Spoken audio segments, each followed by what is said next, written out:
Oh. Hello, everyone, and welcome to another session of Roll for Damage, where apparently my players are tired. Sorry. That's okay. And we get together and decided to showcase our storytelling through Dungeons & Dragons for all of the interwebs. Hopefully they'll stay awake long enough tonight for them to not fall asleep in character, but we'll see how it goes. No major announcements for this week. Laura and Chad did get their second vaccine, so we'll see how the night plays out. I'll be checking in with them to make sure that they're okay. But if we have to end early, just letting you know that's why. Some people have hefty side effects from the second one, so Yeah, just blame us and science. Yeah. So just a heads up on if we decide to cut things a little bit shorter, that is why our health is more important than the game, and we'll always be back next week. So. What's the All ruling right. on if they get superpowers because of it, though? I mean, Then I will start then trying to great. dominate the world, obviously. There I mean, you go. keep up. they're Okay. either, Pinky. you know, It's the brain. there you go. All I right. mean, I didn't recognize you as the brain. That's valid. That's I guess you'll figure it out when you get those powers. Hopefully, there's something useful, and you just don't need a light bulb or something like that, you know. And then can never sleep ever again. Chad's a new arm fall off boy. Oh man, I don't want that one. All right, guys. With that, I think it's time to jump into tonight's session of Roll for Damage.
All right, we are back. No, it was not. Oh, damn it. Yeah. Okay. Let me just get some music here. Get us back into the swing of things, and then we can recap. All right. So last time, the Shields of Twilight continued their day in the new city of Zuma, which they had recently traveled to after their time with the Jilra Oshadin and the Arbor of Dawn Temple, meeting Melora and kind of learning more about themselves and their journey.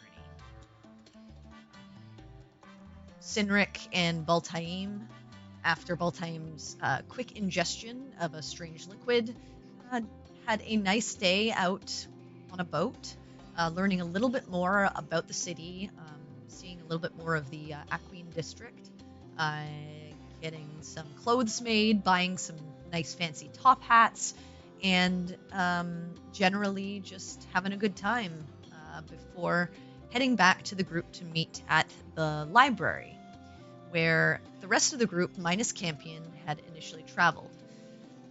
There, they learned that in order to gain entrance within, something had to be given in terms of knowledge that the library did not have, as they were a place that accumulated knowledge and spread it amongst those who came in, and it was not a place to hoard for one person.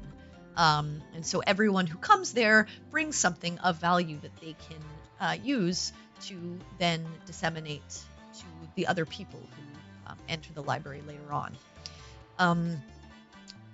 Quinn realized that perhaps his mother's personal journal would have some interesting tidbits about their culture and her blacksmithing and other things, and upon presenting it, was told that they would be allowed entrance in if they chose to give it up, but that it would be taken. The group then reconvened and kind of figured out if that was something that they wanted to do. While waiting for the rest of, well, not really the rest of their group, but kind of figuring out what they were going to do, Peri overheard some things in the town and saw a couple of familiar faces who she then requested the group go after, and ran into Lex and Folton, who, after trading some information and asking how each other were, asked the group to perform another favor for her, this time simpler in nature, simply find a contact that she had lost communication with, who had a place in the city, and just give her news on what may have happened to them. Fulton asked Peregrine to meet with him in the evening for dinner and a tour of the town, to which she agreed. And the group headed on towards finding information on this person, Kelver, I believe his name is, who they had learned frequented a tavern in the Zephyr District. Heading there, they began to gather some information before it began to get closer and closer to the time that Peregrine would need to meet with Folton, and Orianna, deciding that she still wanted to see the Temple of Asmodeus, broke from the group as they both headed their separate ways. So that's where we pick up. So, let's start with Orianna. Oh, good. You I'm very mentally prepared for this. make your way through the streets of the Zephyr District towards that mountain, and eventually begin trailing up the sort of mountain pass built within the city, eventually coming to the entrance inside of the Obsidian District. Heading in, you notice sort of this bored out, gigantic cavernous area as you walk through a smaller sort of cave area, and you can see just people walking around like any other city. You come out sort of on a raised platform area, and see two sort of pathways kind of curving down, and you can kind of see this area with various buildings. You see smokestacks that seem to lead out the side where you had seen previously sort of the smoke coming out of the mountain from forges and various buildings. You kind of get a lay of the land, but you do remember the directions that you were given, and continue down sort of the rampway on one side towards the location of the temple. Eventually, you come upon a marble structure of sort of this obsidian and like marble design, sort of connected together in this sort of beautiful building. As you sort of walk up through the courtyard area, you see sort of pits of fire lining the courtyard and the walkway up towards sort of these obsidian doors that lead into the temple. You head inside? I will head inside. Okay. As you head inside and open the doors, you see that it opens up into a large sort of prayer room of sorts. There are pillars inside holding sort of from ceiling to floor, lining the walkway with a beautiful sort of red carpet heading forward. And on the sides of the building, you see like this fire lining the walls and flickering along either wall on either side of the building. But then at the very end, you see sort of like a marble dais and sort of a lectern there. And you see a few people in various states of... there are a few like lined marble benches and things like that. There are a few people that you can see in states of prayer or states of speaking. You do see a few people kind of lighting various lanterns or changing out incense in certain areas. And at the end, by the lectern, you see a man in black and red sort of robes flipping through some kind of book. He is tiefling. His skin is white. Seems to have these sort of blue horns that rise up and then stick right in a vertical point. His hair is a blue color, short, well cropped. That's what you see. And then the people that you see around are various races. Mm-hmm. And I'm guessing since he's behind like the lectern, he looks like to be either the head priest or... Yeah, you do see a couple of other people dressed in like that are lighting the incense and like sweeping and cleaning, or some of them actually talking to some of the various parish that you would see of this temple. Have similar colors, but they're not as filigreed as this gentleman's. So you would assume that he is probably the head priest. Before I walk over to this guy, is there any sort of iconography, like stained glass windows, yes, statues? You do see stained glass. You see the symbol of. Just make sure I'm getting this right. Set up.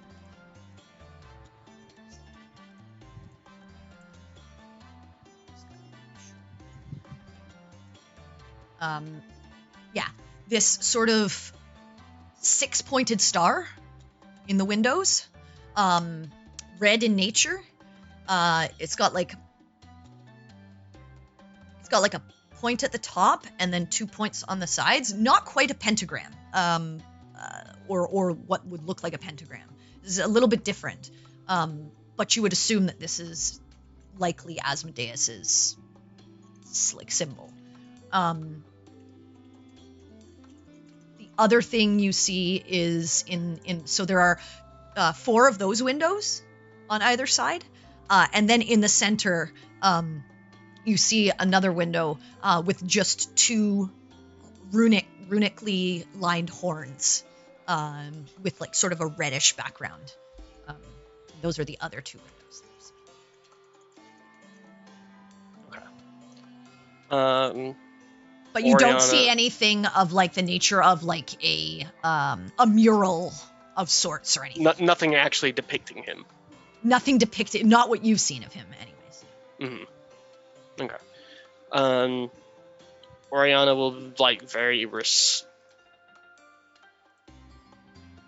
kind of slowly at first, but eventually with some like kind of purpose, we'll start walking towards the lectern.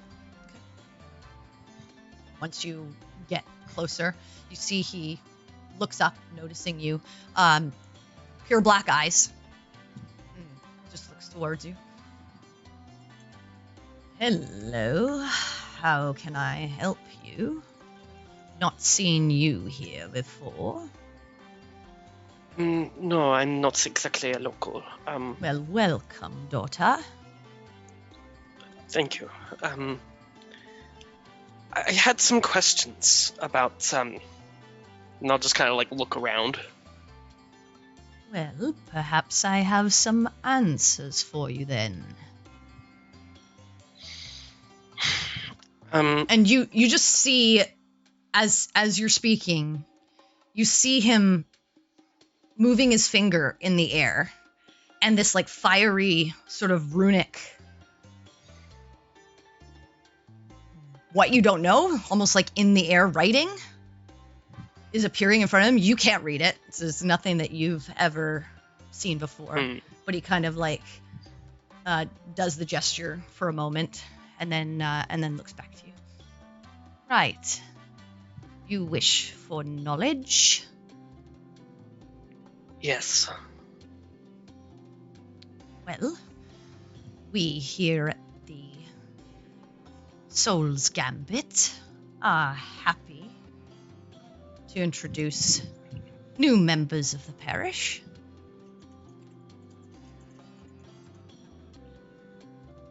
I'm happy to answer all of your questions if you do something for me in return.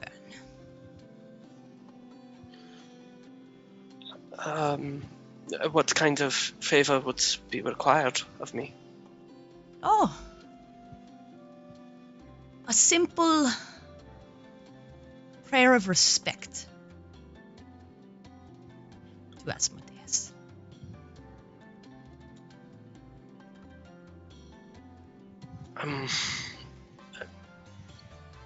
That is, sort of what I'm here for, in a way. Perfect, then. All you have to do, say Ivres Luai. Do I know what that means? Do you know what that means? Okay, fair. It does not sound like a language that you know or have heard or anything like that. Can I insight check him? Like, does this? I don't think I'm going to succeed on this by any stretch of the imagination. Go ahead and insight.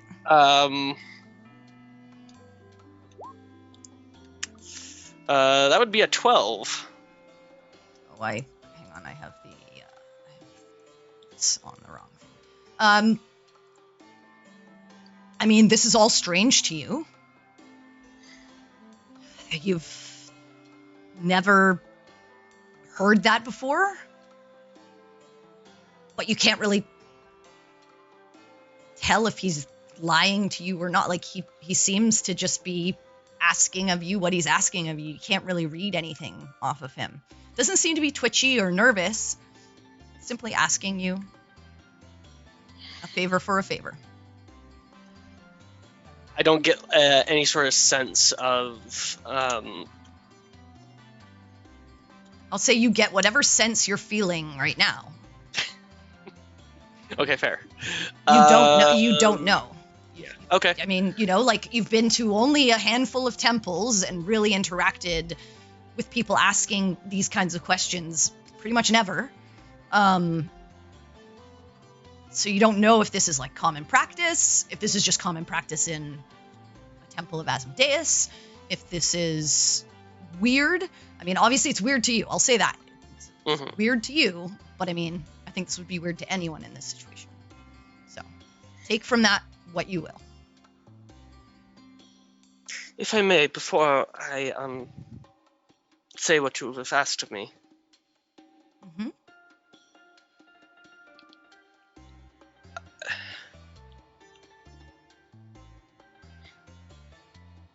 I'm not entirely sure what it is I'm looking for. Well, I will answer any and all questions you perhaps have, to the best of my abilities and with all the knowledge that I have of this temple, Asmodeus, the histories, But that, of course, I cannot give you more than what I know. But I can do my best. I will give you extensive knowledge. I can go through books, our scriptures, whatever it is that you might be looking for in here. If there's something else I can help you with, that you have a question about the city or anything like that, I am also happy to oblige you.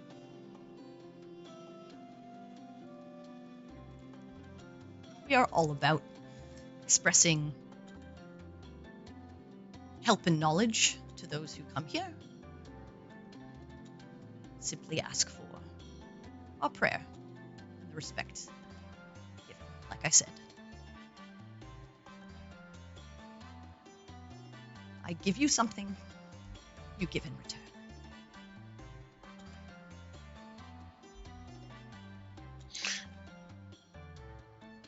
You say it is a give and give in return. Yes, it is. If I gave you every piece of knowledge I have, what do I get from it? No, I understand. I'm just not seeing what it is that I'm giving. Words, I understand, have power behind them.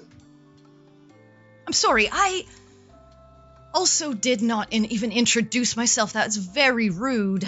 Here you came and you were so confused. I am Irisa Fulgrin, head priest of this temple. Who might you be? Your daughter. My name is Orianna Scarlet. Well, Orianna,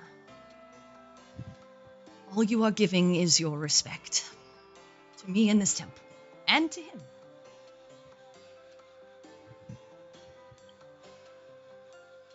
Very well, then. And I'll repeat the words back. Okay, so you say Ivres Luai?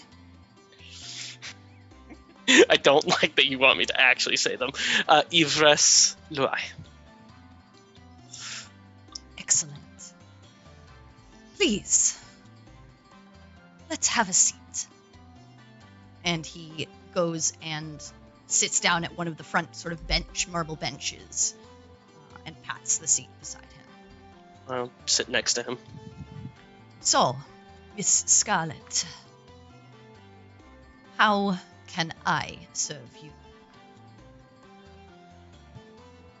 I have been put on a path in which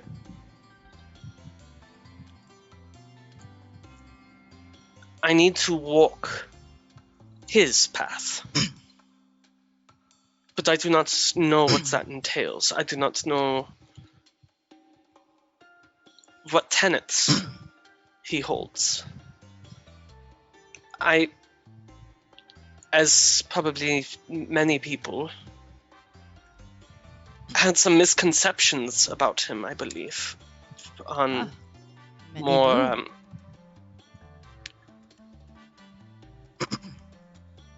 I'm just curious what it means to walk his path. Well, first, let me ask you this. You said you've been put on a path that asks you to walk it. Do you want to walk it? There's a difference between being forced to do something and actually choosing to. I do not think my will has been forced, but I would like to know more about the path before I walk down it blindly. Of course you would. Well, you said you wished to know his tenets. Well, they're quite simple. Lead with conviction and confidence. Use your voice and will help guide others through the decisions that you feel are right. Take charge when necessary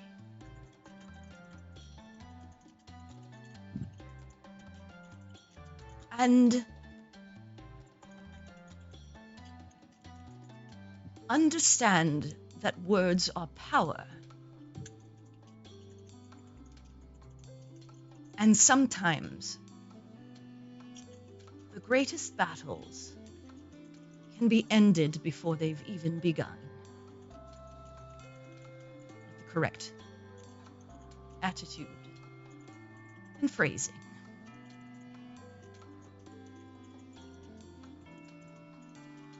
You see, sometimes the best deception is no deception at all.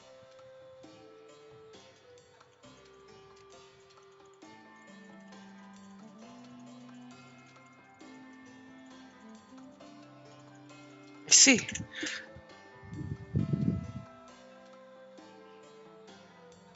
As I'm sure you are all too familiar with, I had many misconceptions that he was a Dominator. amongst Yes. other things. You can choose to exert your will and leadership in that way. And that would be following his gifts and his creed. But it's not necessary. Much like any of the gods, each of their tenets could be twisted. It's just a little harder to do with some of them versus others. So, are there those who follow in his path that choose to do it by subjugating, forcing others under their goals? Yes. But not all. Some of us simply are good leaders. Some of us choose to help others. Some of us choose to help ourselves. And if those that get caught in the crossfire get caught in the crossfire, such is life. I see. So in a way, he's not too dissimilar from Ayun, in that you lead by example. You She, from what I know, is more about knowledge and wisdom and understanding the world around you and rooting out whatever understanding from the world around you can gather. I don't know exactly what her tenets are. I'm not a priest of Ayun. You'd have to go to one of her temples to figure out the true understanding. But yes, I would think that most of the gods would want any of their followers to lead by example. It's just how you lead. I would just think that a follower of Ayun would lead through scripture, writing, knowledge, books, arcane. A leader of Asmodeus through their personality, their leadership, their understanding of how to get others to see their point of view in the right way. A follower of Cord would lead through strength and force, through battle, tempered anger. So there's different types of leadership, but I would think all gods would want some type of leadership. It's just how you do so.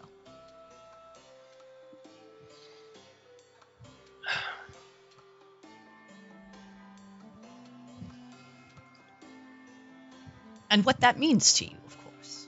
I mean, some wish to be leaders of nations, leaders of large groups, leaders of cities, of bands, of guilds, of temples. Some choose to simply be leaders of their own. leaders of themselves, of their own goals. Again, leadership is different to different people. Sometimes you can still lead but follow.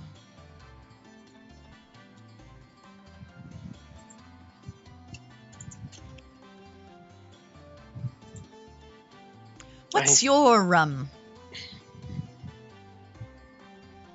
mean, what brings you here? You're a traveler, you have some kind of occupation, you have recently migrated here to Zuma?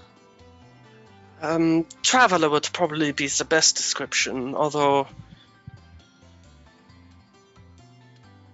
I do not travel for the joy, I suppose. It is with purpose. And what is the reason you travel?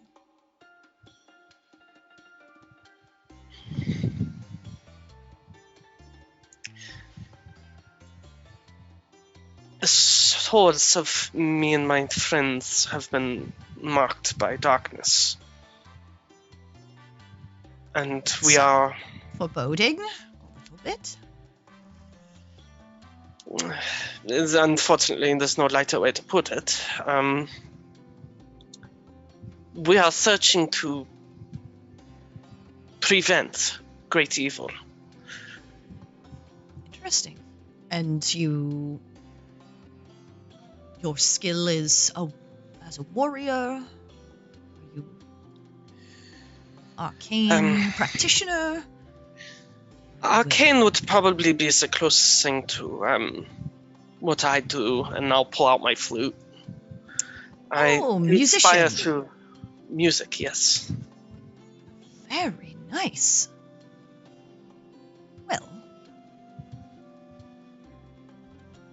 I mean, that is a fair practice.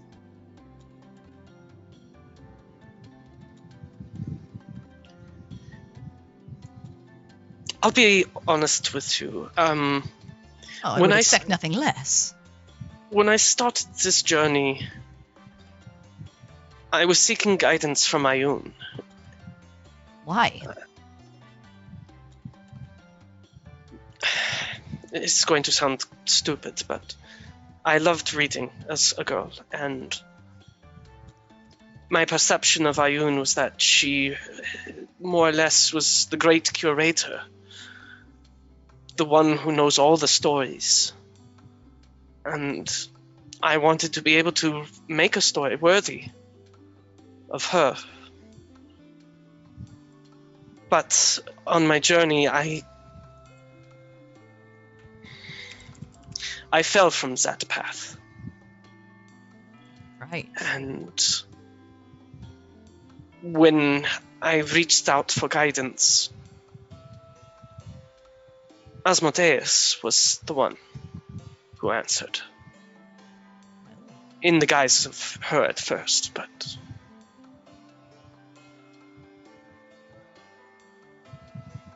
Interestingly enough, I would say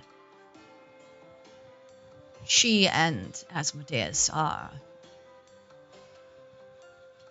like you said, different but similar. They're both curators of understanding and knowledge and leadership in different ways. A lot believe that they're complete opposites, and in some ways they are. Interesting that you took stock in wanting a god's favor because you liked to read, though. As I said, it probably seems rather silly. I mean, you don't need a god to read books. No. And if you wanted a large library, there are plenty of nations in the world, this being one of them, that has quite an extensive collection of books. You don't need Ayun or Asmodeus, really. It's less of me wanting to read as many books as possible, although that is a nice thought, and I would love to be able to do so. I just wanted my story, my life, to be worthy of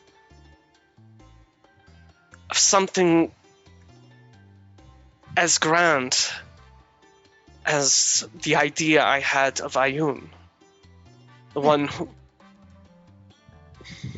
Let me ask this. Was this your plan when you started traveling, or when you were marked by this darkness? When I started traveling, which was not but a few months before I was marked. So you started traveling to find Ayun, or head for a temple? I assume you did not live in a place that had one.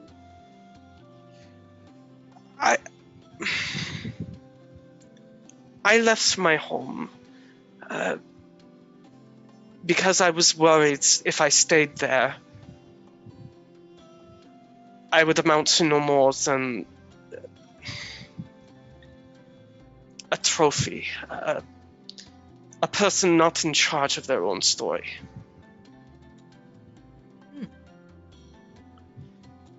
I'm from Atrill, from Riveren. Extensive library there, but... Yes, and I believe a temple. Yes. I had been arranged for... Well, not for marriage, but... arranged to meet with someone seeking And that. you have no ownership over your own life. That was what I was afraid of, yes.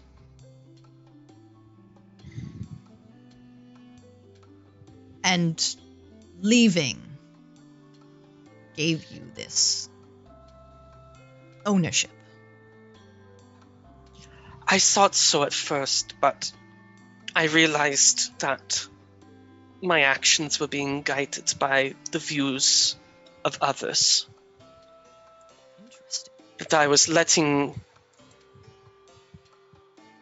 the truth of others be my truth without understanding its value. Well, I can see why you're looking to gain some sense of confidence and leadership. It sounds like you had a big pile of zero of it. I suppose I did. Well, I mean,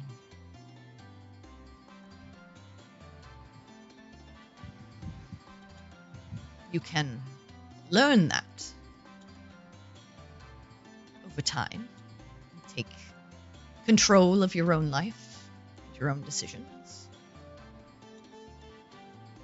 That's the first step to being a leader, is understanding yourself and what you want. For how can you guide others if you don't know which path you want to take yourself? A wayward leader is no leader at all.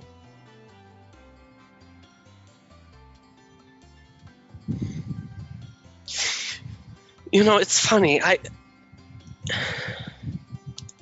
never intended to be a leader.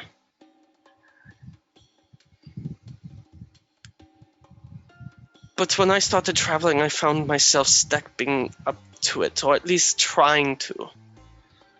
If not successfully, then... That's fair. I suppose in your travels and in the decisions that you've had to make, there's opportunities for anyone to take up a mantle and make a decision.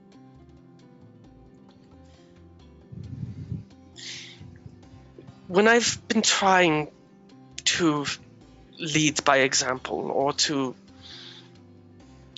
guide what, as you say, the tenets guide down the choices that I think are the safest, or the right, or whatever wordage you wish to use, I feel as if I have driven a wedge between me and my friends. How... Again, this may be a silly question, but how do I do it without doing that, without alienating myself from my friends and those I care for? Again, there are different types of leadership. And different types of guiding others. You can lead with fear. Sometimes it works. You can lead with understanding. You can lead with common ground. You can lead with knowledge. Like I said, some battles can be ended before they even start with the right words. But some of the worst wars have been started with the wrong ones.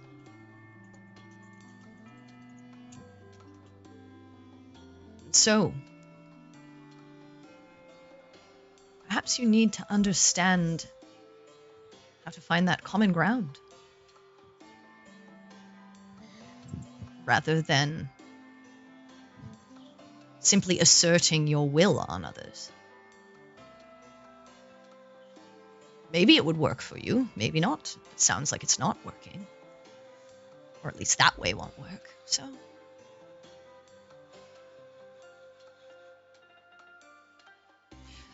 Some of the best orators and leaders of nations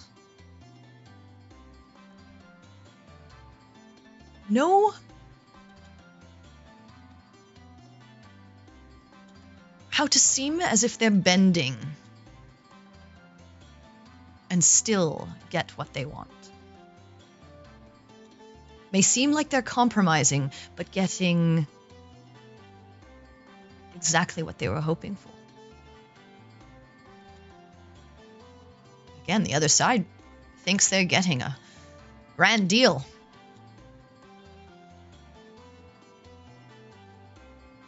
That is the Lord of the Hells. He doesn't need to lie. Doesn't need to tell you falsifications. He just needs to get respect. And have you walk right into his trap.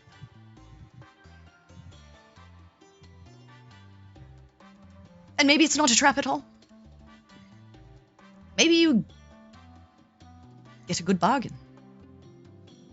But he's always getting better. I think I understand.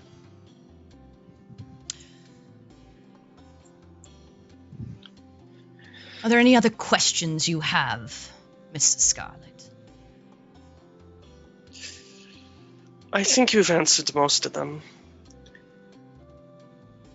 And I thank you for your time. Well, This great. has been- This has been lovely. I'm so glad you came. You know, we need someone like you to give a livening atmosphere to this place. It'll be good to see you here at midnight mass.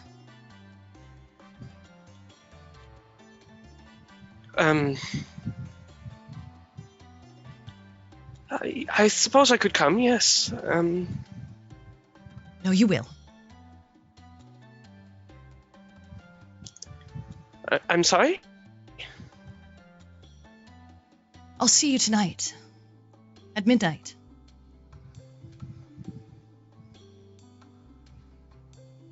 What I said earlier, what you asked me to say, was that... He stands up and he walks back to the lectern and turns to you and he says, "Yes, you will serve. See you at midnight." And he closes his book and walks back through a doorway in the back of the temple. And you know in your gut, you're coming back here at midnight. Scheiße.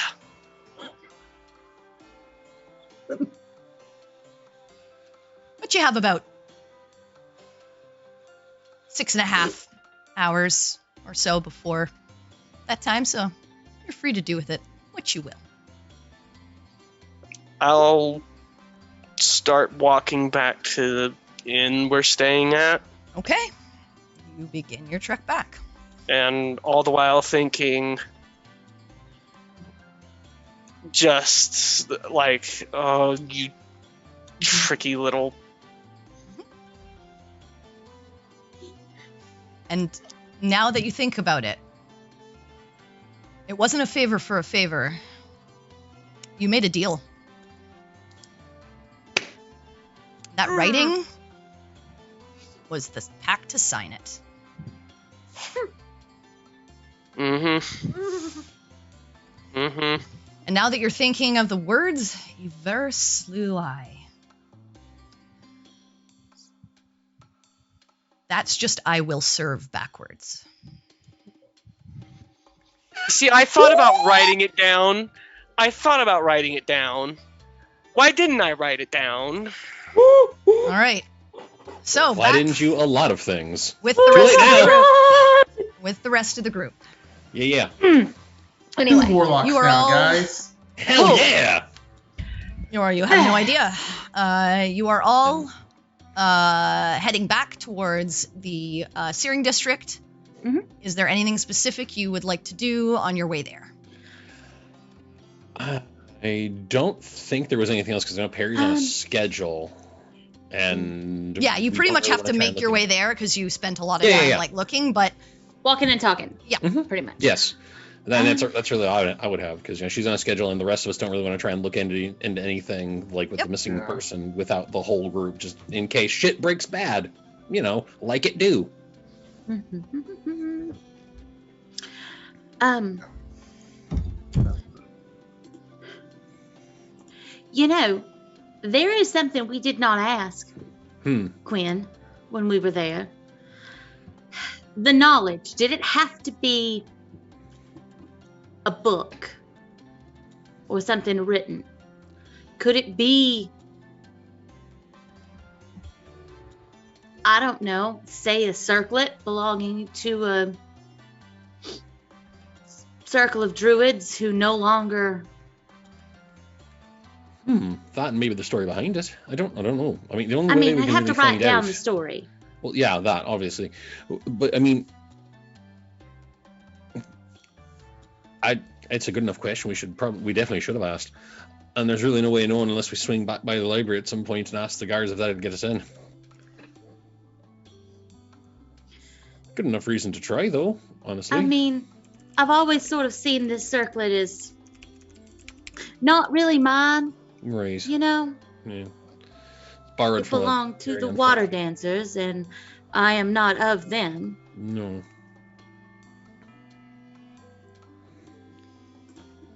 all right.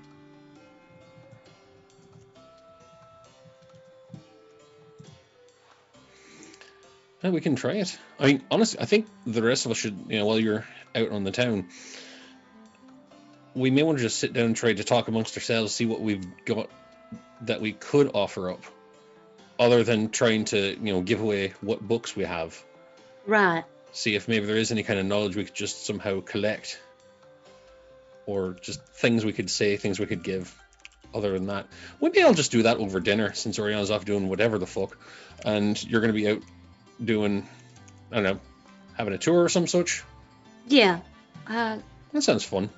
Folton said he'd show me the sights and such, and he knows this city and I don't. And none of us do, really.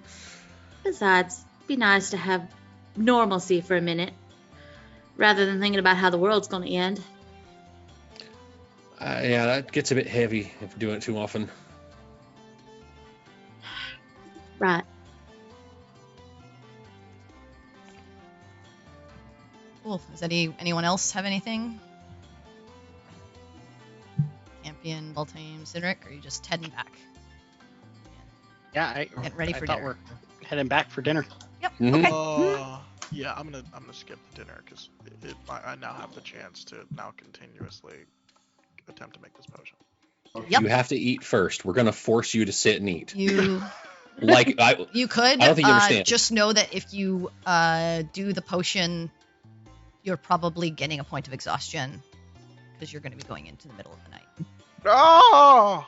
Sorry, buddy. It's 8 hours. We're gonna dude. hold you down. 8 hours. You're getting 8 back hours to and a the. half. You're getting back to like the inn at 6.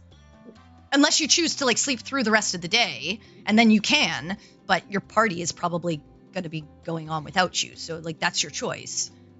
You're in a place where you could sleep, but you're going to be sleeping into the afternoon, probably. Shit. Okay. We promise we'll get back to the inn in plenty of time that you can, maybe put in a night's work and not get exhausted, the next day. Or just, we'll take a day. Yeah, just be aware of that. But yeah, you're getting back to the inn around 6:30, right? And it takes a full 8 hours to to make a potion, so you wouldn't be going to bed until 2:30 in the morning. Which means if you're getting up at a normal time to go out with the rest of your group, you're not getting a full 8 hours rest. You're probably exhausted the next day. Mm-hmm. I'd let you get the long rest in, but you'd take the point of exhaustion. So. All right, so you all eventually get back to the inn. You have maybe 15, 20 minutes to situate yourselves. Peregrine, you have a few minutes before Folton is going to meet you. Okay. I would like to go up to the bartender, and ask him for a room of my own. Okay. You do so. And he, I think it was 2 silver, a night. Yeah, So I think so. Go ahead and I will that pass out, over. and Yeah, I will gives pass you- over 2 silver. gives you a key. Thank you kindly. And then I will take my step up to my room and clean Gives up. you one of those cards, I think, that I told you. Yeah, there's front a of it, cool that little arcane- tile thingy. Yeah, the Yeah. tile. Dope tile thingy. I take my dope tile thingy upstairs and. Enjoy your hotel key card. On the back, there's a coupon for a pizza delivery place that's around the corner. They have a promotional deal. Yeah. Okay, so yeah, you head into your new room alone. Yeah. Is there anything specific you're gonna do, or? No, I just want to drop my stuff off, brush my hair, rebraid it, Okay. get cleaned up. You get yourself cleaned up a little after being out on the town all day, and the rest of you, I assume, just come in, get yourself situated at a table, start to order some food and drink. Yeah. I'll say just for the group of you, probably 6 silver will get you your initial meal and drink for all of you guys.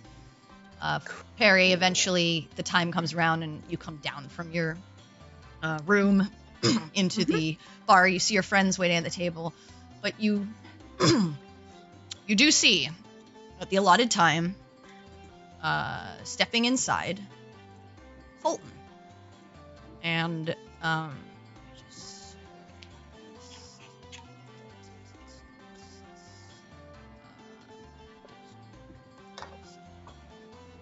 so you see him, and he is dressed as he normally would be, but the only thing different is you see that the gauntlet and the weapons he normally carries are gone. He looks at you with a smile and steps over and he says, "Hey, Hi. Are you ready to go, or do you need another minute?" No, I'm good. We got here we went to do some reconnaissance to look around for Lex's contact, and then got back in time for me to get cleaned up. So I'm good. Great. Then let's go. I have a whole bunch of things to show you that I hope you enjoy. And you see him hold out his arm for you to guide you through the busy streets. Okay, I take his arm. Okay. So you begin heading out of the tavern and into the streets of Zuma. And as you're sort of walking and letting him kind of guide you, he just turns to you and he says, "So, how have you been? How are things going?" I mean, outside of I was one of the ones that made a dumb decision and almost died pretty well, actually. Oh, wait, you died? Yeah, sort of, kind of a little. I'm glad you're. There were these Okay. flying. Yeah, Quinn, literal lifesaver. There were these things. We were going to like do some mining, and there were these things with like wings and like really sharp teeth and like. Oh, this is back at Cage Barrow, or close to Cage Barrow. Yeah. Yeah, they had these like spiky tails. Strange. Yeah, I don't know what they were, but they were not fun. And I decided to not be in animal form anymore, and that was a bad choice. Well, I mean, I'm Got myself sure stuck on a it's cliff. an okay choice, but yeah, if you're stuck In the away from the situation, it group, wasn't. probably not so great. Well, I'm sorry that happened. I'm glad you're here. Yeah, me too. Please try to be careful from now on. Yeah, lesson learned. We've had a lot of really weird stuff happen to us too, and had a lot of really close calls, and we've lost people too. But I mean, as long as you learn from it, right, and don't do it again or the Yeah. same thing. Yeah, I'm not sure. gonna it won't drop that happen wild again. shape off by myself where no one else can get to me. Yeah. That wasn't. I thought I could, strike it with some lightning, and I was gonna be able to get him, and it just didn't hit as hard as I thought it did, and then it was mad at me. And well, Yeah, things are several usually broken mad at ribs you later. after you hit them pretty hard. but yeah. Other than that, and You got to see the Jillra. we did, and that was amazing. That's great. Um, I mean, how was that? Did that, I don't know, I guess like make you miss home a little bit? A little bit. I mean, I'm always kind of thinking about home a little bit, especially now that I know more about what's going on. Like specifically, like I kept thinking maybe not, and I was like maybe this is like something totally different. It can't be related to the whole God of Darkness thing. No, totally. You Totally figured it out, was. huh? So, yeah, not good. But it was fun. I mean, you've gone to all the Um, right places. I'm sure you'll figure it out. Yeah. Turns out I've got to make some real hard choices about like the path I'm going to take. I think life is full of a lot of hard choices. Yeah. I mean, how do you feel about it all? I don't really know much about how you grew up and everything like that. And, I mean, is this really all surprising to you? I guess, were you really sheltered when you were in the forest with your tribe? Did you ever... Oh. I mean, your brother seemed pretty knowledgeable. Yeah, I mean, we were all just told this like story about how, or at least I was told, and maybe other people didn't hear the same story. Maybe I was sheltered on purpose. I don't know. But like Oh, we I mean, were your always, brother seemed like a pretty curious person. When I met him. yeah. Orion like gathers all the knowledge. It's why, and I hold up the sketchbook. I literally sketch everything I see. One, because Before I your have people were sick, like, didn't you ever wonder what was beyond? Oh yeah. It's kind of why I got the name I got. Because I was always like trying to get a little further and get a little further out and see more. I can see that in you. So apparently, much like my namesake, I wanted to soar above the treetops. So, Well, I'm glad you finally got a chance to, even if the circumstances are not ideal. me too. And I mean, I'm learning a lot more about myself.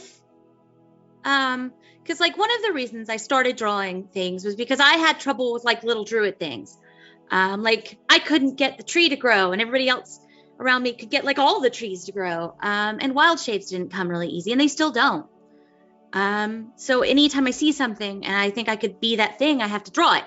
So like I understand, okay, well the wings work this way, or the beak does this. And Awesome. so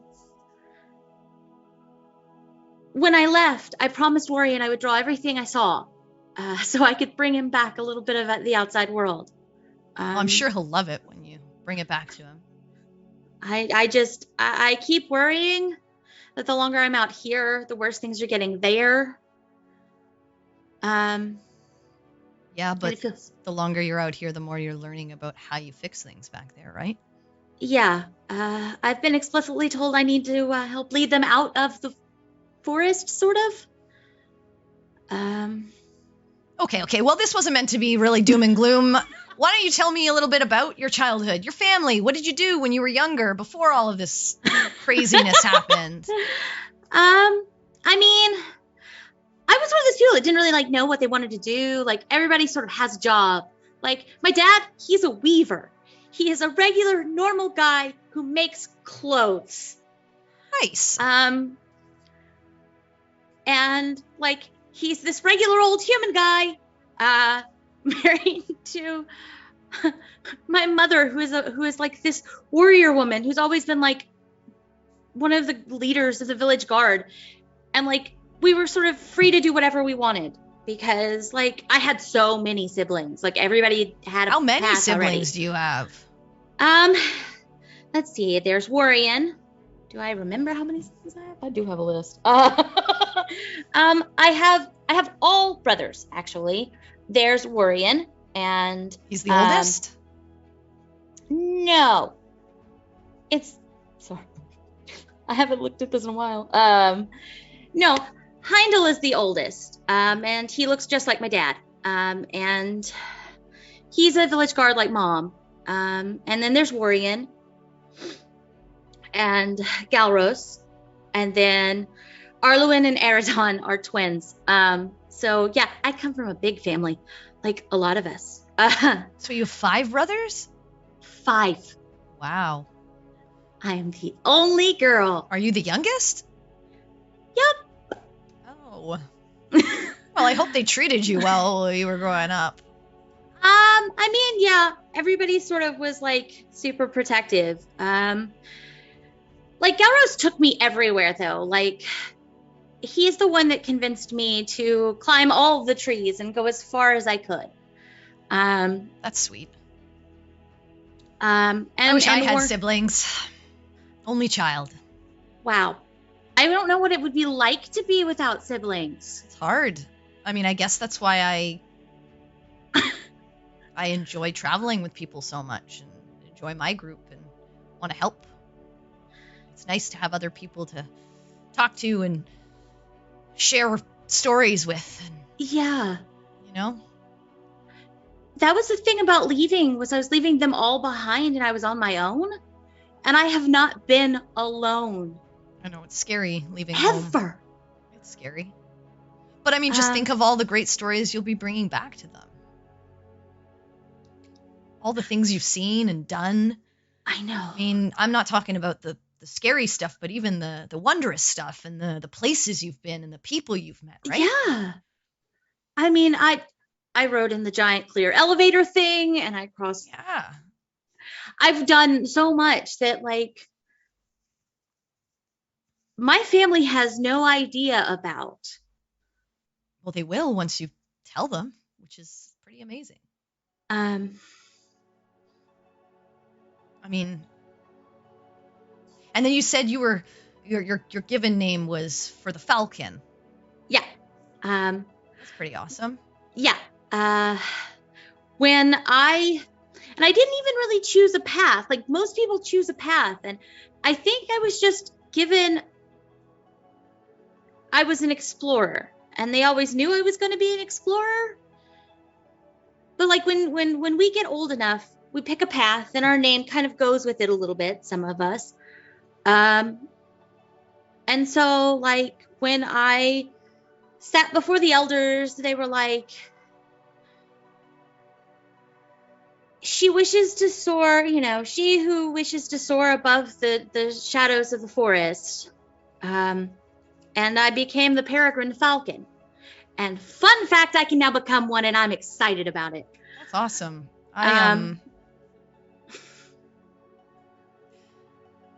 My parents, it's interesting. They gave me the name Revian, actually. You know Elvish, so you know that it means wanderer. Makes sense. But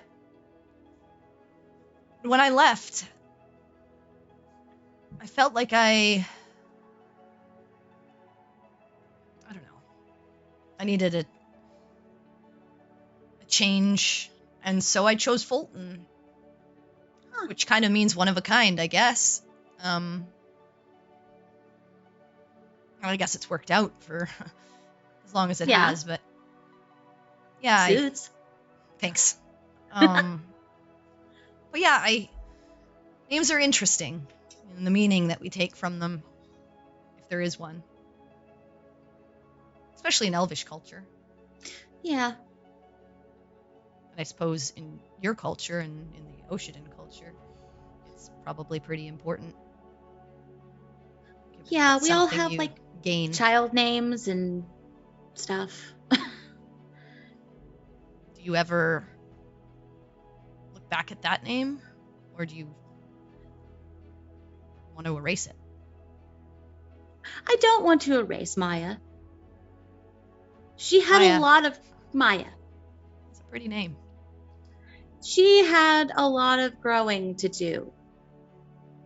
She learned an awful lot about having to forge her own path.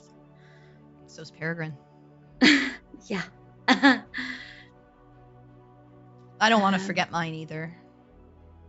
I mean, my parents gave it to me for a Yeah. reason, so I should respect that memory at least. Of course.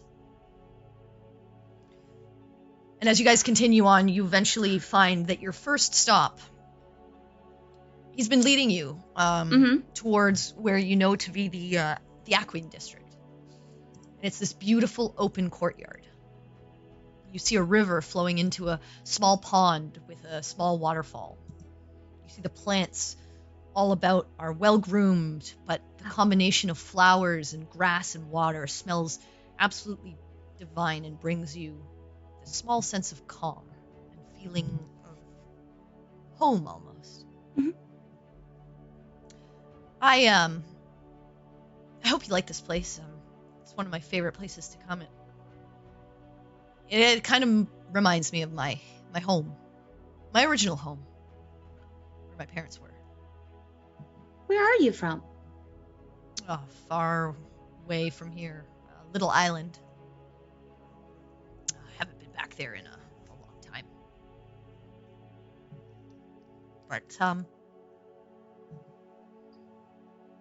But yeah, I live in Agraria now, of course. I work Right. for the guild, and I have my dungeon delves and runic,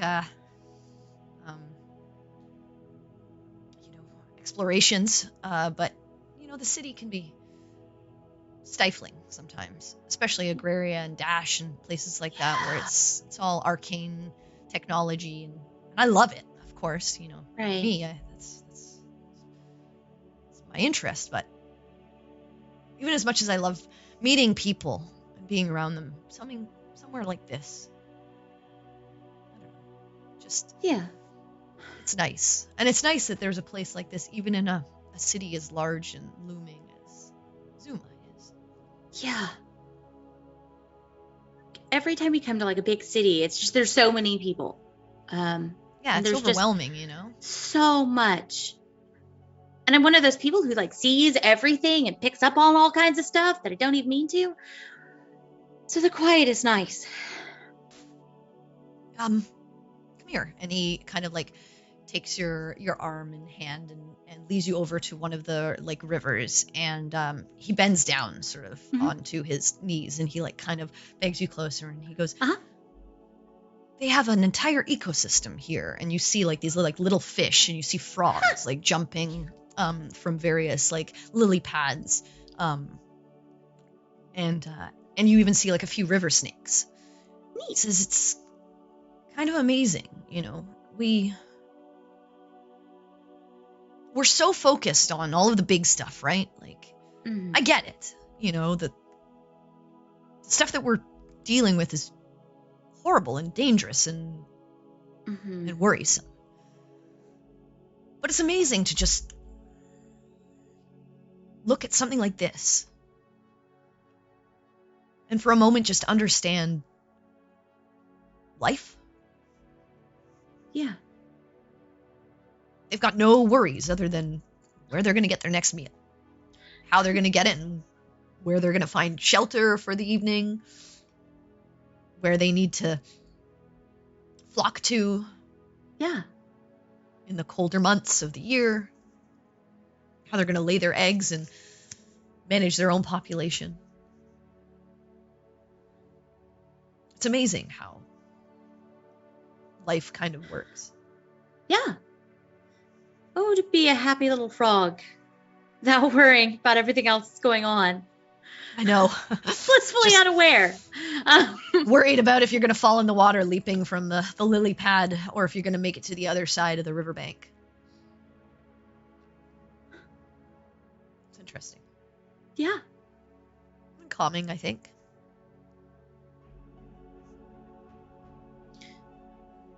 It's places like this I go to when I meditate.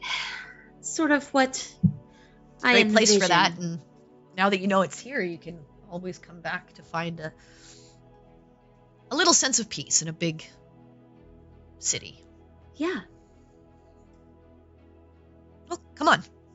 I'll show you more. He Lead holds the out his way. hand to help you up again, and holds out his arm and starts leading you down. And he takes you through the streets, and you eventually find yourself in the Zephyr District again. And Folton guides you towards a small little restaurant called Skyward. It's owned by an older halfling couple who treats you both like family, and as you sit down to eat, Folton begins to give you some suggestions, asking for your tastes and what you might like to eat, and then eventually pays for the fare. Thank you. Of course. I hope you enjoy this. It's kind of like one of those small places. You know, there are a lot of like big taverns and Yeah. gaudy restaurants and stuff that you can go to, but again, sometimes you're around that all the time. Mm-hmm. You just want to see how the regular people do it. And support really nice owners who are just trying to make a living. Yeah. I mean, Um, we all kind of hop tavern to tavern. Exactly. You know, when you're looking adventuring, for it's bed to sleep.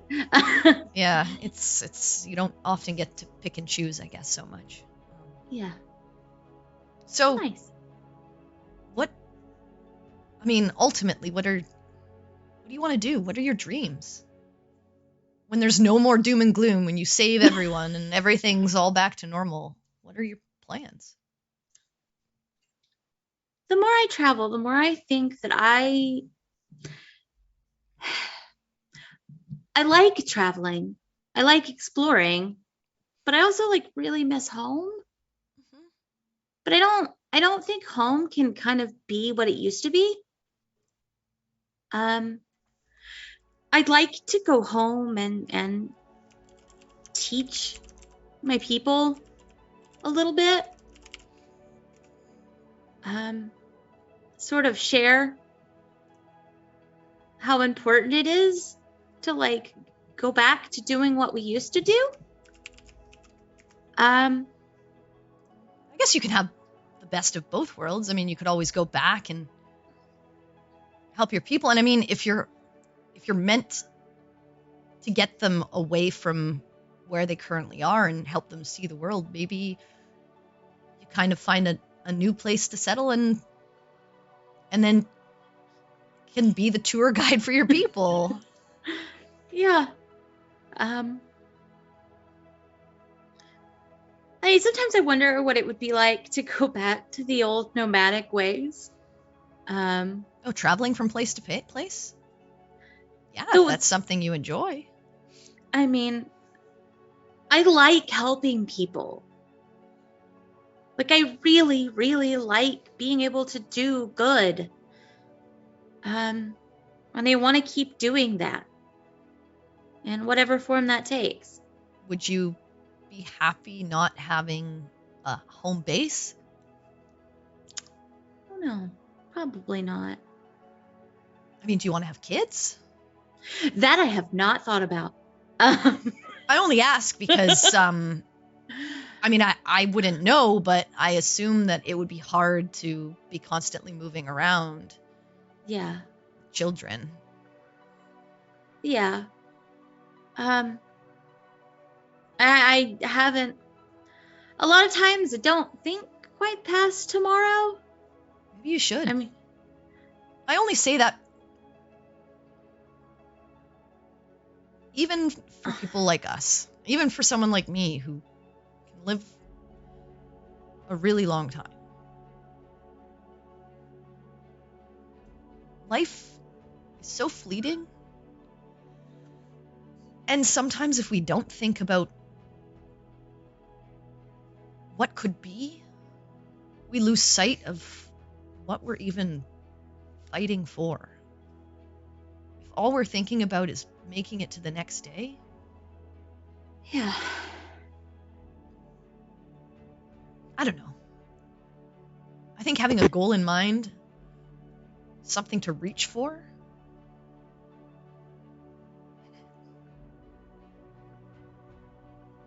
I don't know, gives you that extra Yeah.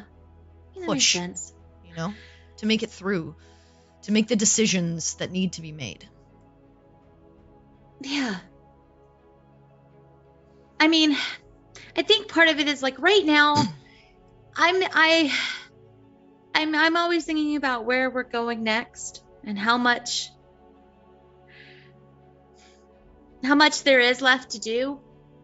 That's the thing though, Peri. That's never going to stop. Even when all of this is over. Your next thing is going to be, where do my people go? What do we do? Yeah. After everything you do, what do I do? How do I live in a life where I'm not fighting for my life every day? You know, you're always going to have Yeah. something else around the corner. So that's... maybe it's worthwhile to... I mean, you meditate. Yeah. Take that breath. Just re-understand why. Why are you doing it all? Beyond saving your people. Yeah. Why? What's at the end for you? And then beyond that. You know? Hey, I haven't figured it out. So if I'm sounding like I know what the fuck I'm talking about, I totally don't. But I try, you know, I try to think about it and I try to figure it out. And you know what? I mean, look at us. I mean, we spent those years fighting for our own lives. And then, you know, we've integrated back in to our regular day-to-day as well as we can say day-to-day. And now here we are again. None of us were expecting to have to deal with this again. Yeah. So, I mean, thinking about what's going to happen afterwards, I mean, I think I have to. If I don't, I don't know. I think it would all just seem so depressing if I was only worried about, like, am I going to survive tomorrow? Am I going to survive tomorrow? Uh-oh, am I going to survive tomorrow? You know? If I think a little bit about the future, I can say, like, well, it'd be really nice. So I'm going to fight as hard and as long as I can to make sure that that happens.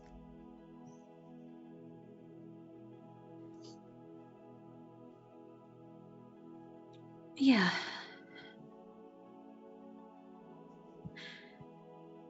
I mean, I used to think that there was... I wanted to know what was beyond the trees, but I also sort of accepted that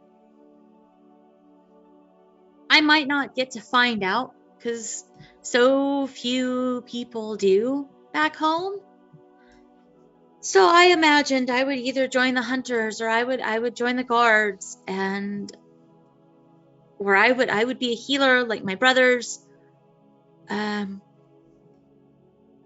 now it's like there are so many possibilities. Yeah. And the world is so big. That makes And, it like, fun. But now you can start thinking of those possibilities and exploring what each one might mean.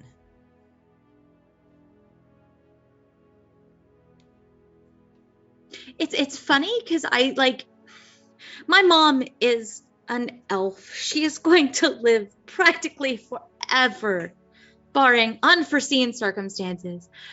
And my dad always says that his life compared to hers is that of a mayfly. And so he tries to take in everything, which I kind of get from him. I think it's a good way to live. But I never really thought about it. And I never thought about who I was or what I was. And now all of a sudden I'm really and actually thinking about things like, no, you really are part elf, and there's something in there that you have to look at and really understand.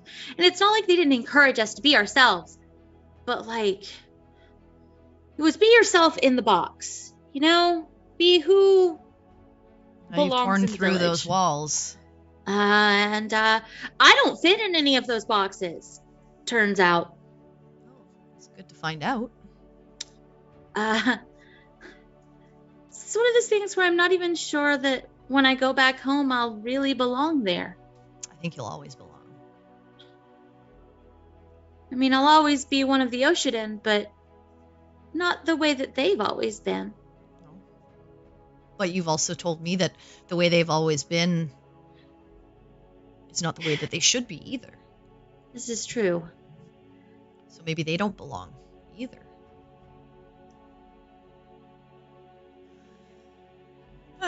Well, it's interesting to think about the future and what could Yeah. be. All I'm saying is don't lose sight of it. Don't only Yeah. think of what's tomorrow and tomorrow and tomorrow. Because then you just... all you focus on is the present. And there's so much more. For all of you guys, but there's just so much more. Yeah.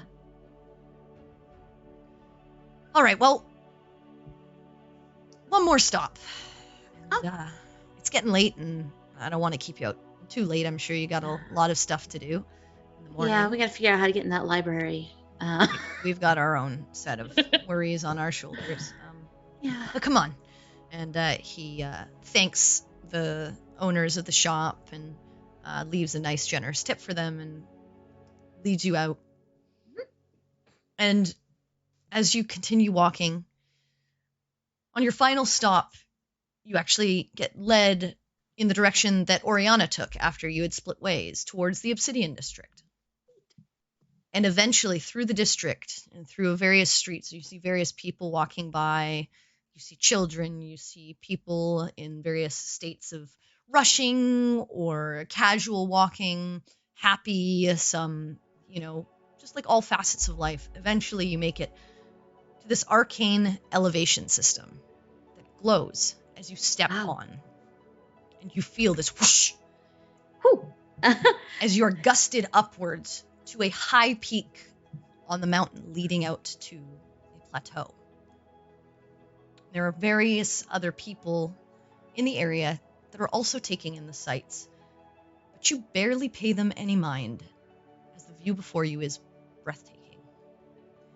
Every star in the sky is lit up and twinkling for you to see, and the view over the mountain is gorgeous. You see the jungle sprawled out all around you, various pools of water, the lake on the other side. The fresh air invigorates you, and you watch as Folton pulls out from his pack a blanket and sets it on the grass for you both to sit on and view the night sky. Wow. This is another one of my favorite places. You can come here during the day, but it's, I don't know, it's not quite as magical. I love looking at the night sky, especially here. It's so clear and there's nothing obstructing it. No lights, no noise pollution. And it makes me think of no matter where I am, the people I care about can see the same thing as me. I could be halfway across the world. I could be doing something crazy. I know we can both look up and see the same star and gaze upon it at the same time. I don't know. It makes me feel connected. That's a really beautiful way of putting it. Yeah.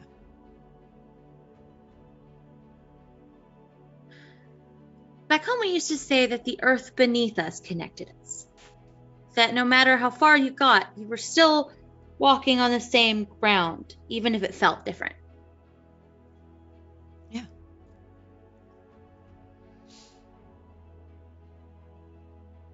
I mean, we're all part of the same ecosystem. We all live here. We all have to make do with what we have. I don't know. As different as we are, there are certain things that are the same for everyone. And I think it's nice to think about the similarities instead of the differences, you know? Mm-hmm. I think we all tend to focus on what's different in culture or race or belief. We all have to eat. We all need shelter of some sort. We need some kind of interaction. We all need to breathe. Yeah. Some way or another. I don't know. I like to think that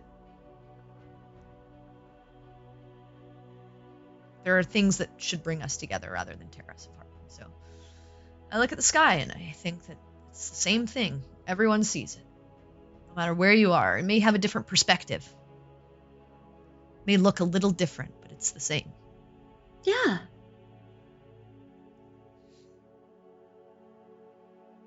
It was the thing I liked most about the old stories, about how my people were all one people and we wandered around and we didn't care who needed help or why they needed help. We were there to help. And it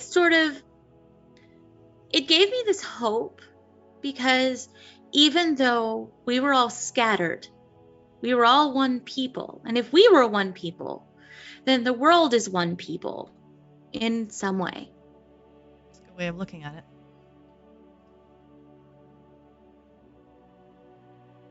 I mean, we all came from the same place.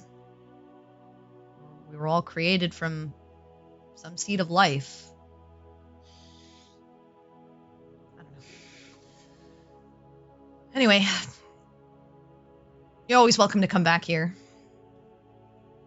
if you ever want perspective. It's a good place to get it. I think so. It really is. Well, it's getting late. I better get you back to your accommodations. Yeah. This has been a lot of fun. This was really, really nice. He starts folding up the blanket and you go back down that arcane sort of elevation system. Your stomach goes up in your throat a little bit as you initially go down, but yeah. But it's an interesting feeling and eventually walks you back through the Obsidian District and through the Zephyr District, back through the Searing District. And as he's leaving you at the inn, he lets you go and just takes your hand gently, and he just says, I had a really good time. I don't know, not a lot of people. I'm not good with a lot of people. Or I guess I'm too much for a lot of people, maybe? Or I talk about things that people don't care about. But it's always been easy to talk to you. Even that first day that you came tearing into the guild and were willing to come along with me on some crazy ride into God knows where. I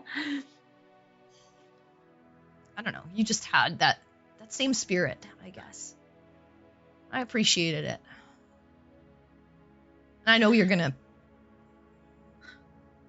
figure this out for your people. I know it. You're determined and strong and smart. So I have no doubts. But like you said, it's nice to have a bit of normalcy in all this craziness.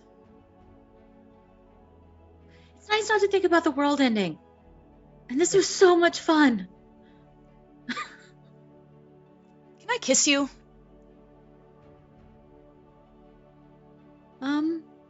Sure. He's going to lean in and gently kiss you, and then take your hand and give it a kiss. Just say, I know we have our own paths to walk, and they're apart right now, but I have no doubt we're going to see each other again.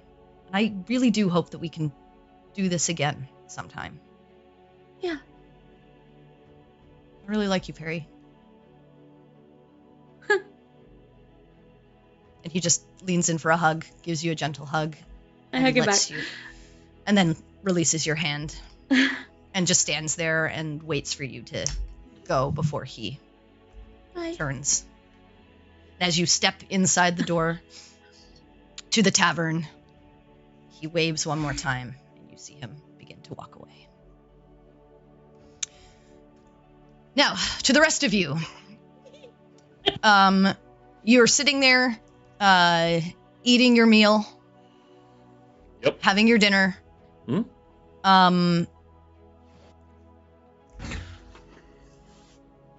After about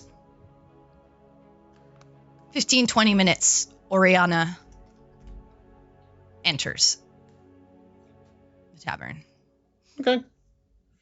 Can I borrow like 6 silver, by the way, Quinn? Sorry, what? I didn't hear that. Can I borrow like 6 silver, by the way? I'm literally broke. Like Right. What do you got, both of you? I don't know. He's like, what the? I haven't had any money in of my own in quite some time. Do none of you invest or like save or like have any sort of skills that are applicable to earning wages? We wander around saving folk and killing things for fun and profit, and while that does make some sort of profit, it all goes back into a group fund, and the one with all the money wandered off to do fuck if I care what. Why do you have all? Why don't you split the money? Because I didn't get around to taking a share out of my own, and I spent the last of what I had to try and get some components or something ages ago. So does Orianna just have all the money? At the moment, I do. I see your point, though. We should probably go ahead and split out a good portion of it amongst ourselves at some point. Nothing new to that. I am also completely broke. Yeah. Yes, that one. I mean, I would say that if you guys were before Orianna left, she's not hoarded the money from you guys. Oh no, I know that. It's like we know that. I'm just saying, if you had asked for some money to continue going shopping, you could have it. So I'll say, I mean, you would have needed money. You would have needed money to pay for your dinner. So I would say, take some. I would have imagined it like they were like, "Oh shit, we forgot about money," and then it was like they're kind of like patting each other down, and then everybody's looking for their wallet. They don't have one. You can have that be the case, but I would assume that you guys would have. So I mean, feel free to take out of the bag of holding what you would have taken to Yeah. I mean, Quinn literally would have just taken out enough money to pay for dinner and whatever. Okay. Just not any, literally not anything else. I assume you would have taken at least 5 gold. So yeah, and your dinner only cost a couple of silver, so you probably would have silver to spare. That's all I'm saying is. Yeah. No, I get it. Quin's pulling. I like my response better. Yeah, that's fair. As Quin's pulling out the money, he's just like Camper's gonna put his hand on Quin's. It's like no, you're gonna need that, man.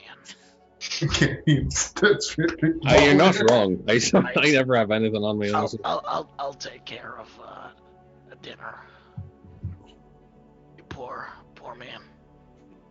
I mean, you've been in the same boat, Campion. You asked for 25 gold earlier in the day to buy or 125 gold. Yeah, 125 gold because I'm making potions for everybody. He has his personal. No, gold. I know, but I'm saying you did the same thing from the party funds to get money, so you know that's kind of how it works. You guys conglomerate most of your funds. Yeah. I know, but in Campion's mind, he's like, yeah, but you still have your own personal stash. Yeah, I get it. I'm just saying. Yeah. Also, he has a copper to his name. But you guys are having this conversation. Also, Baltian has literally never had money the whole time his character. Yeah, no, he always gives it away. He started out having only half of the amount of money he needed to do something. He actually had, I think, more gold than anyone else. He did, yes. And it was only half as much money as he needed to do what he was going to do. Then when he got X amount of money, he just oh, good, I have enough money to do the thing. He did the thing, and then he's fucking broke. Yeah. And he has remained broke for 50 episodes. I know. So anyway, episode 3, I think? As you guys are having this conversation, Orianna, you walk in and you see them all at the table eating and drinking. Oriana's got that sort of 1,000-yard stare going on right now and is just kind of walking straight to her room. She's not even really paying attention. Well, you guys see Orianna. Yeah, I waved at her and money. Kind of get her attention, they were over here type of thing, and see that she's. Yeah, she just walks by you. I'm like, huh. So would that be a good time to ask her now, or?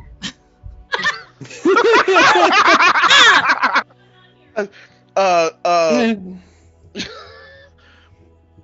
mean, you can just ask her in the morning. I think she looks kind of, exhausted.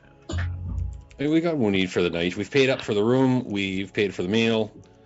We need to get the money out of her. We can just do it in the morning. Actually, split things out a bit more. Make sure we're not consolidating literally all of our money in one place. Yeah, isn't that how we got robbed the last time? It is exactly how we all got robbed the last time. Yes. And perhaps to diversify your portfolio. Right. Passive income is key. I don't really have a lot of passive skills other than killing things. Okay. That's not a passive skill. It's actually quite active. Physically, socially, in a lot of ways. Yeah, I feel killing is very physically consuming. It is. It's good cardio. Yeah. I mean, I don't have any talents like you do, making things and note taking and stuff like that. I just. I mean, you could teach people how to use a sword. That's. I mean, I feel like I'm still in the learning process of that as well. I know how to use one, but I feel like anyone that is above my skill talent would fairly easily just, take me out. Oh. Well. He puts his hand on Baltaim's shoulder. I'm sure one of these days you'll marry a very rich individual. You'd make a fine trophy husband. Exactly. Tidnurk's not rich though. It's I'm out of the running. Yeah, he's there. No, man, you're still in this. You're still in this. You got to fish more. That makes a lot of money. Silver, right? It's 16 silver. 6. What, for what? Oh, okay. It was 6 silver. Okay, I thought it was 6. For what? The dinner? Yeah, for the dinner. For- All right, cool. That's an expensive meal. Yeah, man. Yeah, Well, 16 silver. like dang. this is 16. Right. Yes, but Yeah. 6. 16 was It's like a lot. your drinks, There your, you your go. alcoholic drinks, your food, everything. Okay, cool. And Cindric's probably having a good few drinks. So. Yeah, that's Yeah, Oh, he yeah, usually yeah, does. especially after the day. Yeah. I spent a lot of money. Yeah, Campion. He brings out his coin purse and he's just like he's putting on his glasses and he's just like flicking through it. He's like, 1, 2, 3. all three fit up. And then he puts it down and he's like, there you go. That's good. And then he closes this up and just tucks it back into his clothing. All right, so you put it on the table. Eventually, the server comes by and takes it from you and makes sure that you guys have what you need. So the case of getting into the library. Right. Yeah. It's fine. I'll just give them, journal. Let's see if we actually don't have to do that, because I know you put a lot of work into those, and Well, let's there's maybe see what we something got could do. can bring to the table. Right. We've got a couple of guaranteed ways in because most likely the things you've written down in there might be able to get us in. They will accept Mama's journal, but I don't want to give it up unless I have to. It's one of the last things of hers I will ever own in my life. I don't really care about my journal. I don't have another journal. I would need a new journal. Well, obviously we'd get you one. Yeah, this 128 holds no sentimental value at all. It just has a really nice cover. It's made of rabbit leather. It smells really nice.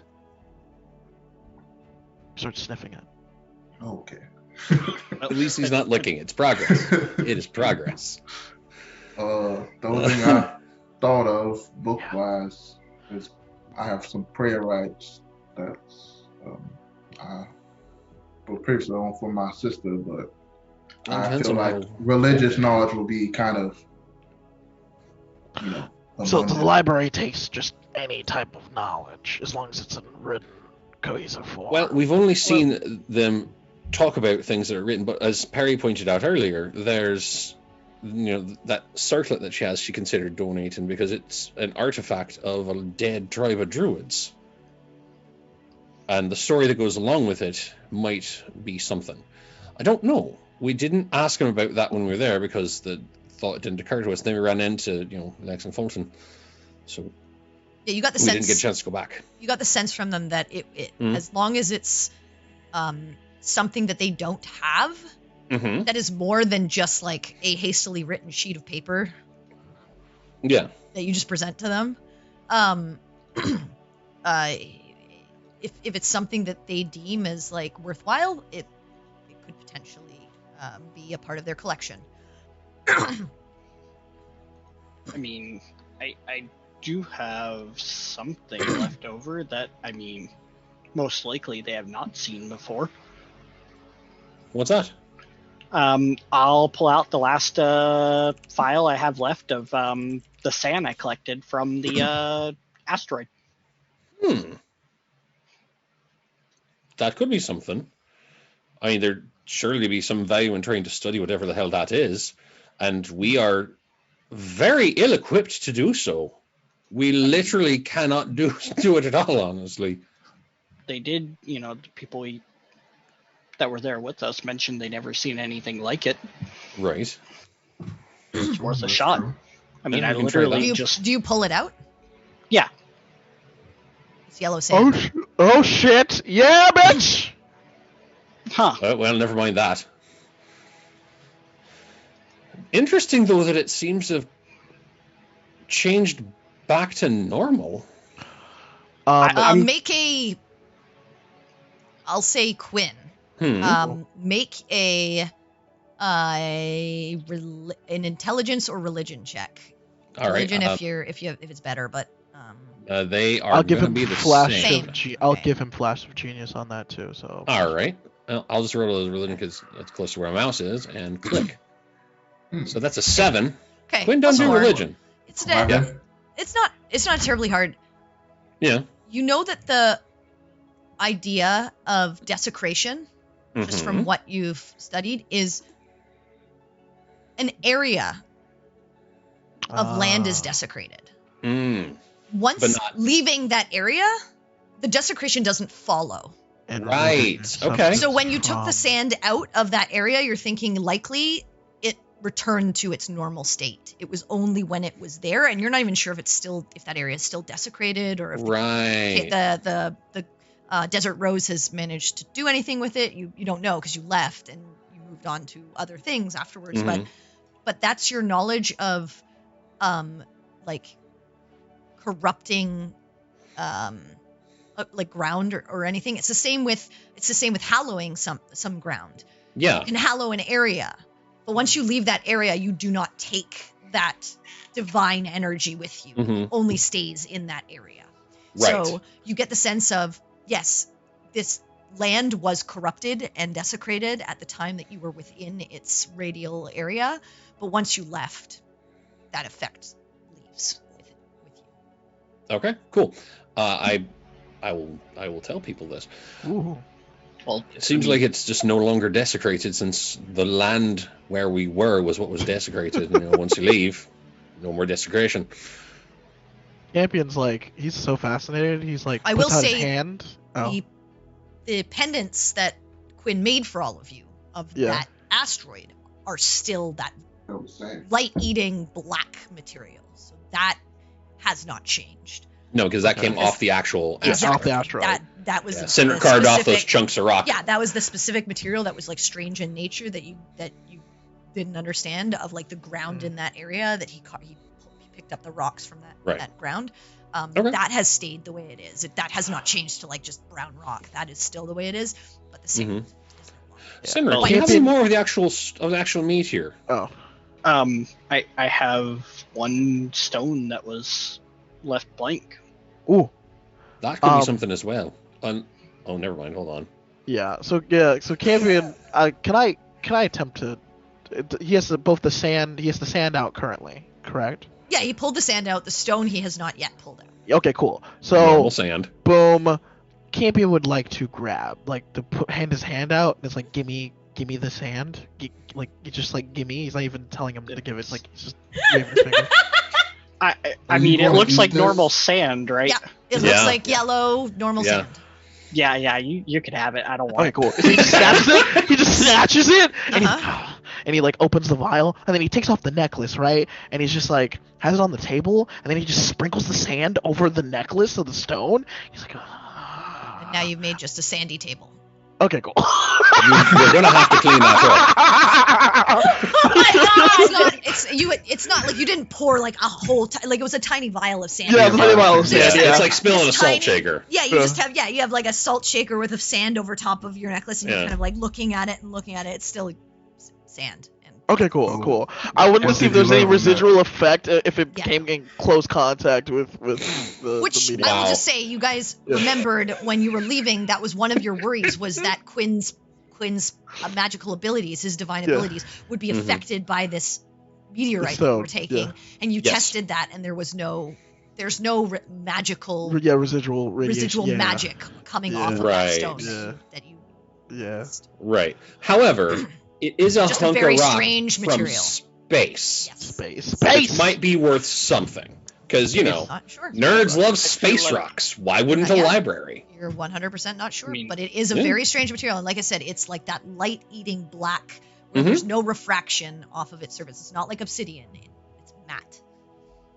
I feel like every time Campion does a science, a little part of me. I thought he was gonna eat some of the sand. I thought he was too, and I was getting ready to just facepalm, and then he just. No. Okay, Campion's not gonna put sand in his fucking mouth, man. That's this. You licked marble. You licked more of Aaron's Marble is smooth. Sand is grainy. Okay. Sand and tea, right? We do know he hates grainy things. So yeah, so Campion, you look and you kind of you wait for like a minute. Yeah, something to happen. Okay, well, this isn't working. Yeah, nothing. I mean, what did you expect was going to happen? I thought. I don't know. I mean, I know there wasn't really any residual magic radiation from the stones, but I thought okay. you know, there might be a byproduct after effect, but I just wanted something cool to happen. Kind of got the better of me. I'll put the sand back, and he just starts like trying to scoop up the sand. He's like, oh, okay, this is well. I think you just put it on. Yeah, the you floor. can't. It's not- I mean, like you're trying to scoop it, it falls like- through the cracks of like the wooden table. Okay. Eventually, I you don't really get any back Yeah. in. Okay, this is no longer working. He then slowly places the vial back in front of Cindric. Cindric. You have an empty you vial. can keep that now. I mean, Okay, and then he snatches it back and he just Okay, puts it. you have an puts empty it vial. back. Yeah. Oh. but I Mhm. do have this empty stone. I had one piece left over. We can try that too. I mean, considering what it is and where it came from. I mean, I have no idea what it is. Neither do we. And we carry around some of it that you made decorative and special, so that's something to think about too. Well, I mean, Just wait until the end of the it was a campaign. reminder of, When it's siphoned half of your life. As far as we know, maybe. Slowly but surely. Sorry, guys, you go into the battle half health, half spells. Hey, you wanted kids, right? Radiation. Anyway, well, I mean, those were technically all I really had. Well, those are actually it's a good suggestion. We could try that. And also, I mean, if they want anything else in writing, we could always try to,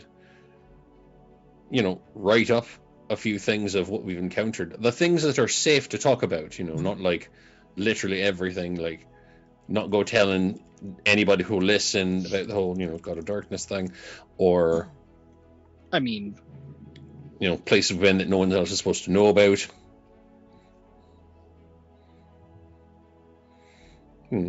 Anything like that. And then, of course, there's always just, Campion's journal, because he doesn't mind if we give it away or keep it. I mean, but maybe think about that. Orianna has been keeping track of our adventures. I mean, We'd have to tear sections out. They're not going to take something if pages are missing. but would people even believe everything that they're reading? I mean, or would people just believe that's a fantastical story? I don't want to take that chance. Not with literally everything. We have been to places that no one knows exists. That's And kind of seen my point. people that no one knows exists. And anything in writing, identifying who they are, where they are, and that they are in fact a going concern, would be a betrayal of the trust that we were given by them allowing us in. As fantastical as it may seem, I'm not about to take that risk. Fair enough. Maybe she can get us an edited version. That's We what I'm can saying. omit Maybe some we can things. get something written up that would involve just the Right. safe things to talk about. Which will take several.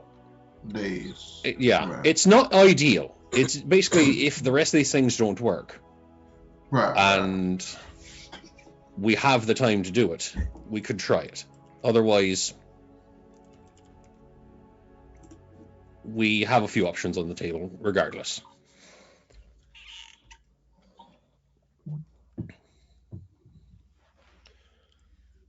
all right. Oh, sorry. Go on. No, go ahead. No, I'm good. Okay. You guys continue your conversation into the evening. Mhm. Eventually, around maybe 10:30 or so, 10:30, you see Peri walk through the door.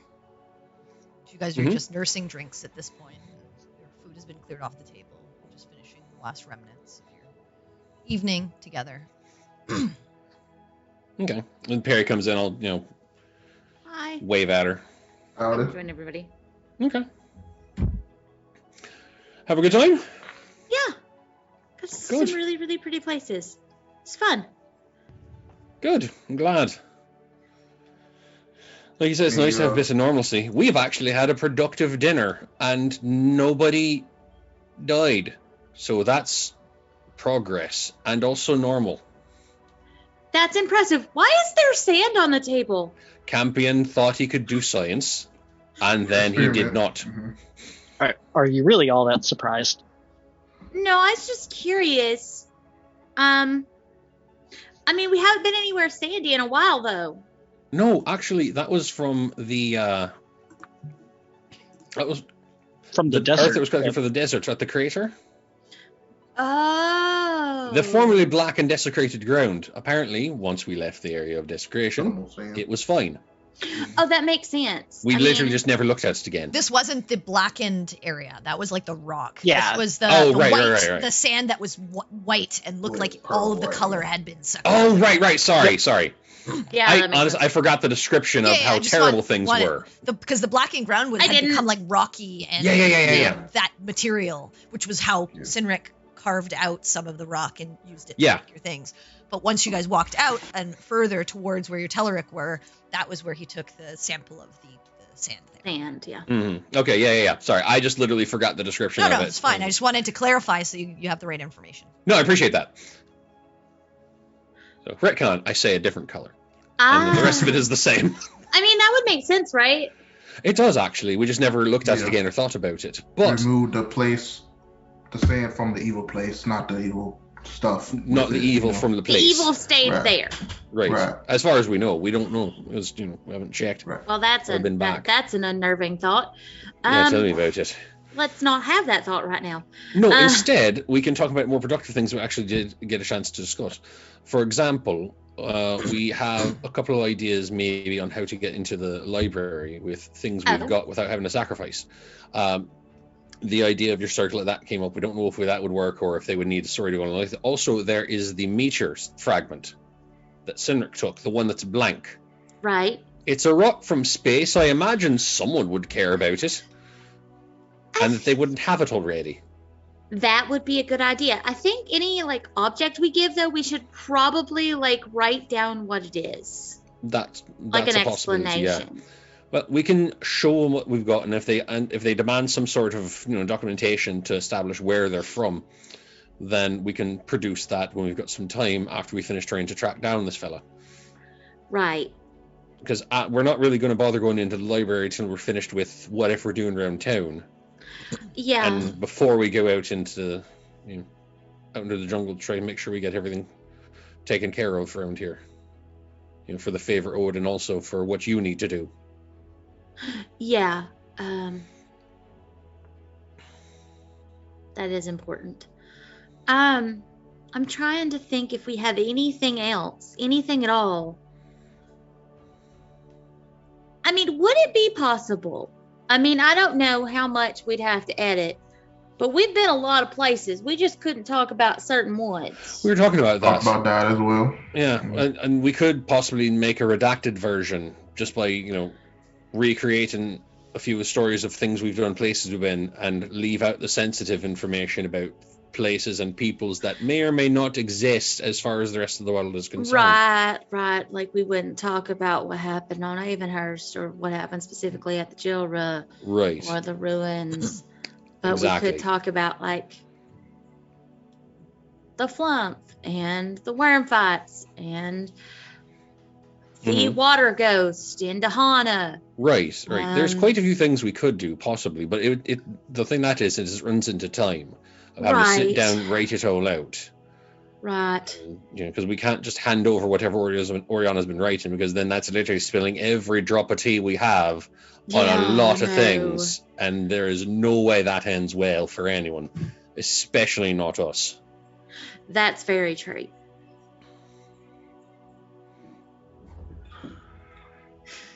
Well, we've got some options. Okay. Now we just have to, swing by there eventually and figure out exactly what they'll accept. Right. But our next stop is the Obsidian District. Mm-hmm. We can check out the storage places, see if we can find somewhere they would be holding his inventory, and maybe use that to track back to where he lives. Right. Odds are there's some sort of accounting there that we could find that would show, where bills are sent, something like that, maybe. Or maybe somebody has seen him around there recently. Or that as well, yes. Because I don't know that we're going to find out where he lives based on... Maybe not. We don't know. At least we'd find out what he has. Right. and maybe find whatever this tome was he was so hot and bothered about before he vanished. Yeah, that would be a good idea. Mm-hmm. All right. You guys finish your conversation, your meals, get ready to turn in for the night. Mm-hmm.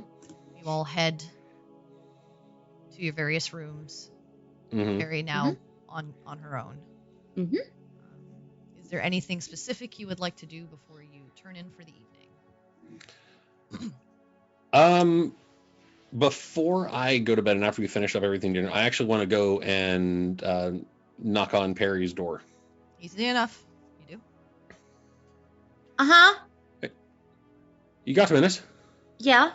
I was just going to sit down to do some sketching. I won't be long. I just wanted to have a conversation about the thing what happened earlier with Orianna. Uh-huh. All I'll say is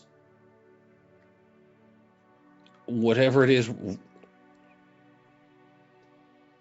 between you, I'm on your side in all this, honestly. I don't know what she's doing. I don't get it. I don't get her. I'm kind of tired of trying to figure it out. Well, I don't want anybody taking sides. This is not what it's about. What it's about is stopping all the fighting in general. I'd like to. And I've come to the decision that I'm not going to keep fighting and arguing in circles. It's worthless. There's a lot more out there than whether or not we're getting along. And we'll have to come together or it'll kill us. Quite true. And then apparently makes into some sort of snack.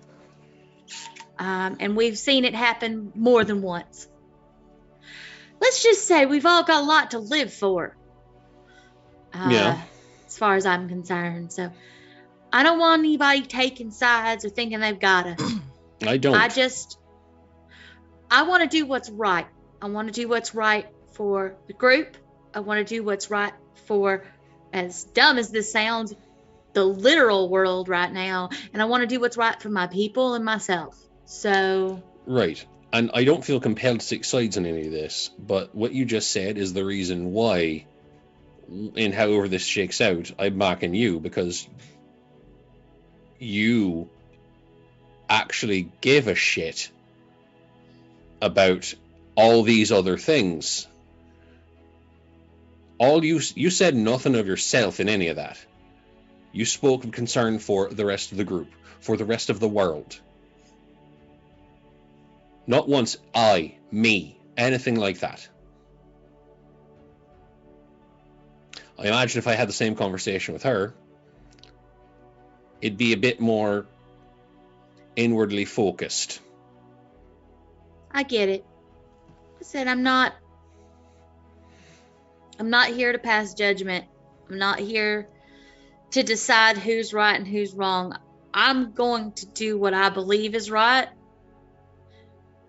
And I'm not gonna back down anymore. Nor should you. We have to make some tough decisions. And I'm going to make them. And I'm going to stop waiting around for everybody to just agree. Not everything can be settled by committee. Right. And this is coming from somebody who lives in a place where there's a council of elders and they vote on nearly everything.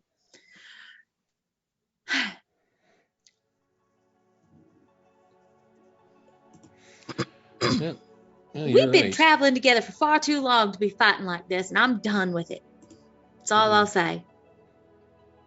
I believe you.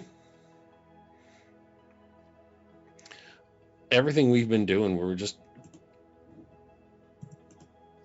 out traveling, going from place to place, trying to figure out where we're fitting into this whole wider thing and how to,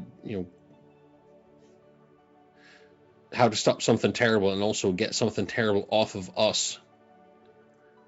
It doesn't really leave time for petty squabbles. Precisely.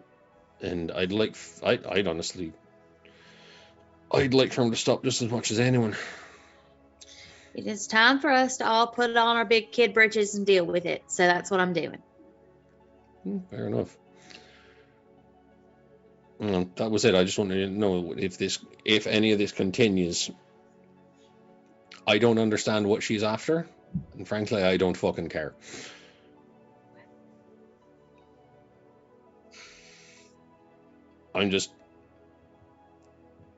You've not done wrong by any of us at all the whole time, and you've put the needs of everyone else ahead of yourself consistently.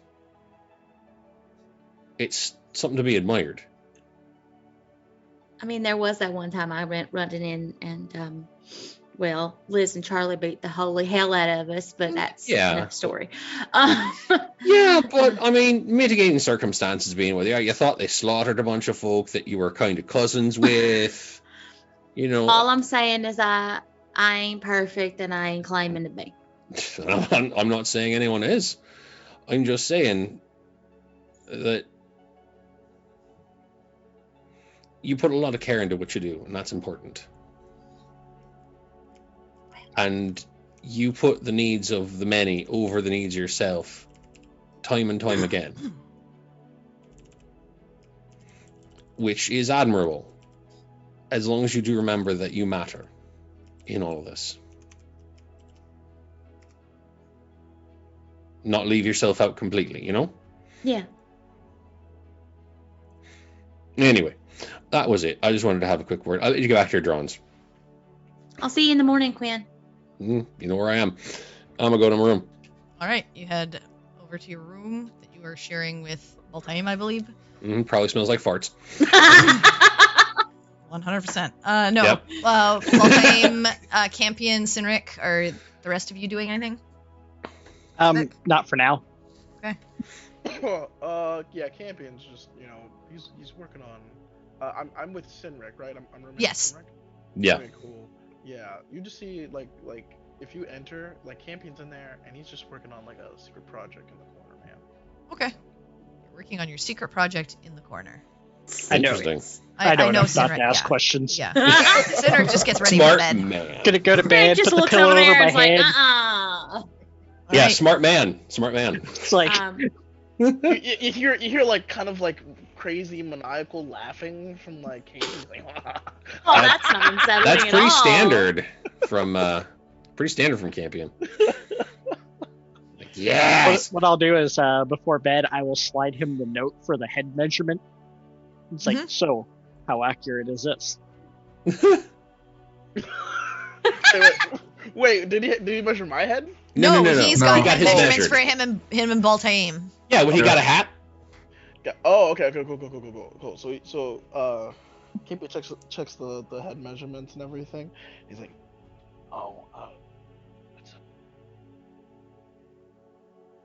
What? You went. It's good. Wait, your mic went off, I think. oh, can you hear me now? Okay, there you go. Yeah, There you yeah. go. Hey, cool. So he's like, no, man, you're gonna go a little up on that one. I mean, it's good to know. I think I'll stick with the professionals on this one. Smart. I love D&D. Next time, maybe, don't measure people when they're sleeping. Might not go very well if they wake up. All right. After Quinn leaves, I will sketch the meadow where we stopped first in my sketchbook. Easy enough. I mean, it's just a base bear sort of sketch. You're not able to get every single detail, but you get the river and the waterfall and the little pond and everything like that. There's a little frog on a lily pad. Yep. Happy trees. You know. In a little, there happy in a little trees? zoomed in area, you see that, and some little fish flowing down.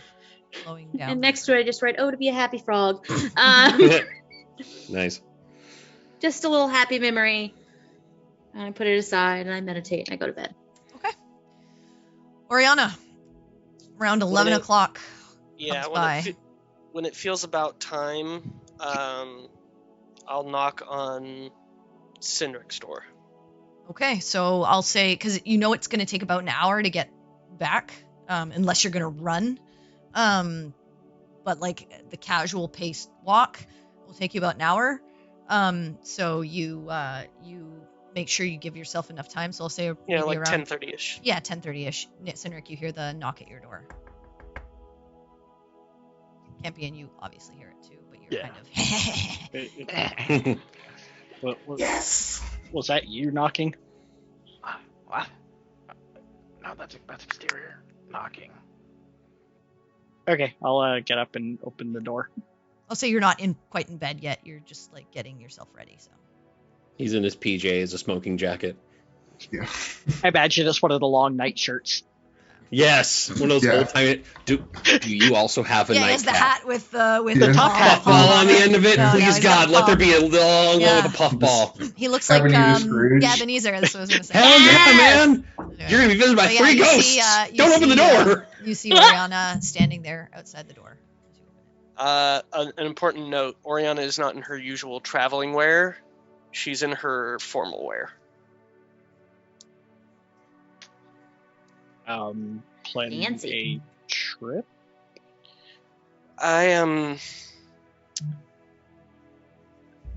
investigations into the temple resulted in a somewhat unfavorable outcome, I'm afraid. I've been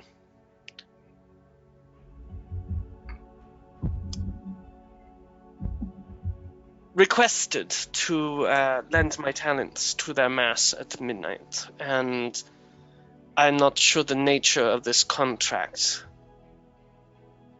So... You do not say the word contract. You cannot say the word contract. Deal, then. Can't say that either. Agreement? Nope. I could...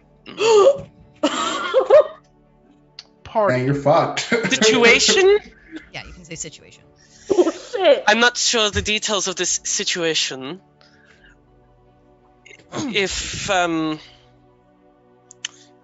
not back by the morning, please come to the temple with everyone and check on me. I mean, we could check on you now. She's here. You see the fallacy of what you just recommended?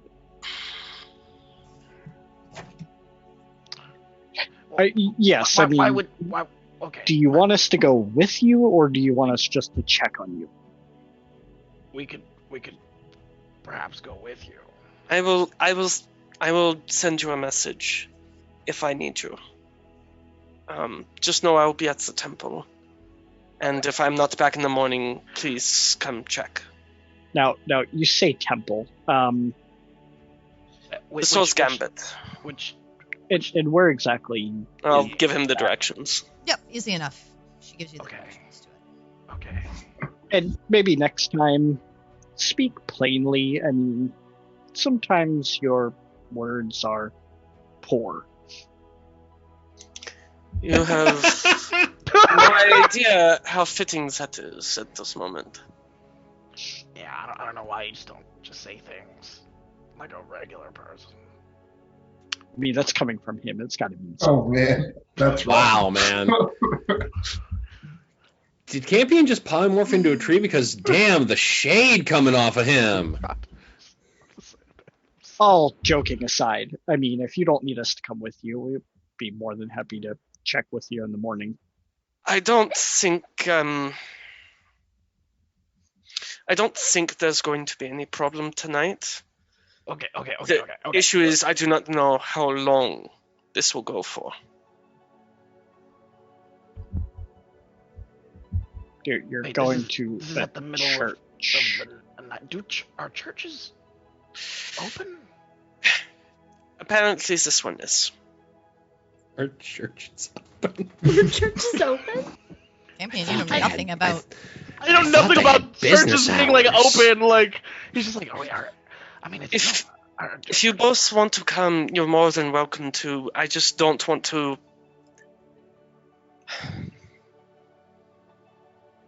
I stumbled into this. I do not want you all to be stumbled into it with me. Okay, it sounds There's a reason you came here. I mean, do you want us to come with you or do you not? I want someone to know where I am in case something goes wrong. Orianna, are you in distress right now? I think once for yes, twice for no. Like Campion starts he starts looking out the window. He's like, is someone blackmailing you? Like once for yes, twice for no. The situation I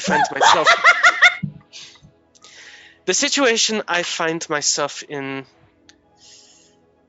is of my own doing. And I feel as if I must rectify that on my own. What worries me is I do not know how long it will take to rectify this. Orianna, I feel like this is what Peri was talking about earlier today. About not giving us the entire picture of information of what exactly the fuck is going on. But without the yelling, he's kind of right. I unintentionally promised to play music for the midnight mass. That's dope. And I don't know how long my blunder will require me to be there. I mean, days, weeks, I do not know. So if I am not back in the morning, or if you hear me calling for you in the middle of the night, please come and check on me. Sounds good. We'll rally everyone and figure this out. Thank you. Can I insight check Orianna? Go ahead. Okay.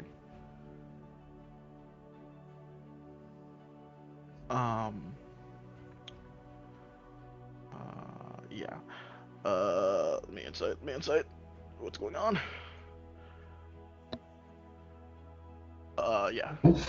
Whoa! Ow, He wow. has to play music for the midnight mass. Okay. She doesn't know how long the midnight mass goes for.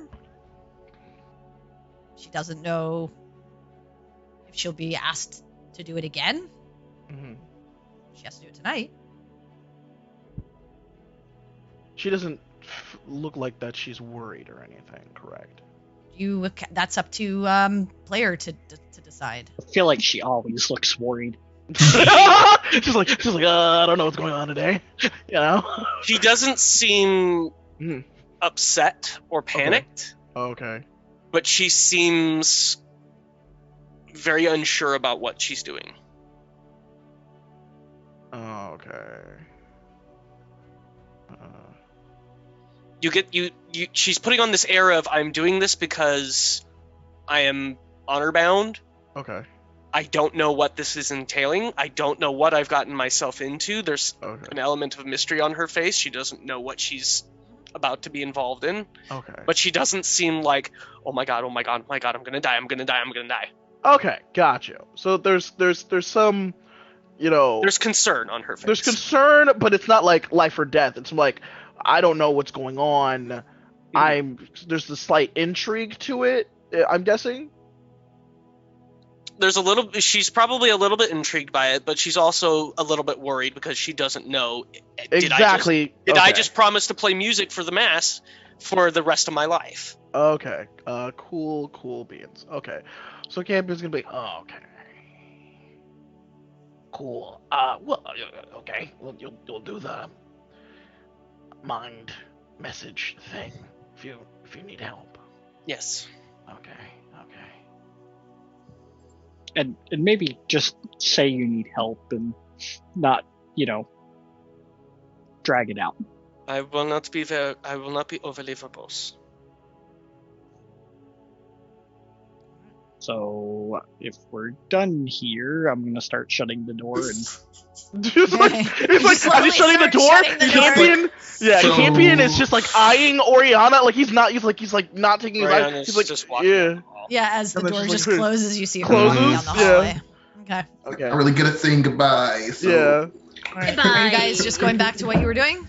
No, Campion's like, it seems like there's shenanigans afoot. In the words of Sherlock Holmes, the shenanigans are afoot. Yes. Come, Watson. Shenanigans. I feel like you need a hat for this. I know just the point. Yes. He's like, We have to go there tomorrow morning. I mean, maybe we can get you a hat.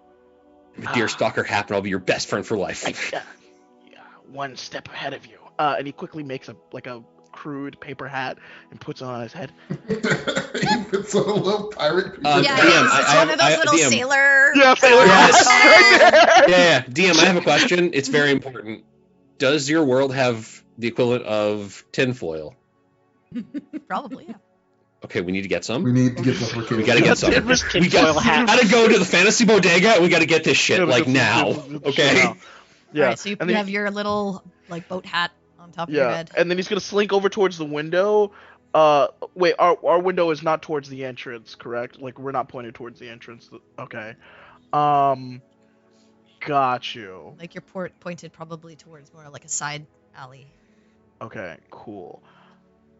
I want to know where she's going. She told you where she's just told you where she was Yeah. going. Yes. You even have directions. Exactly where you're going.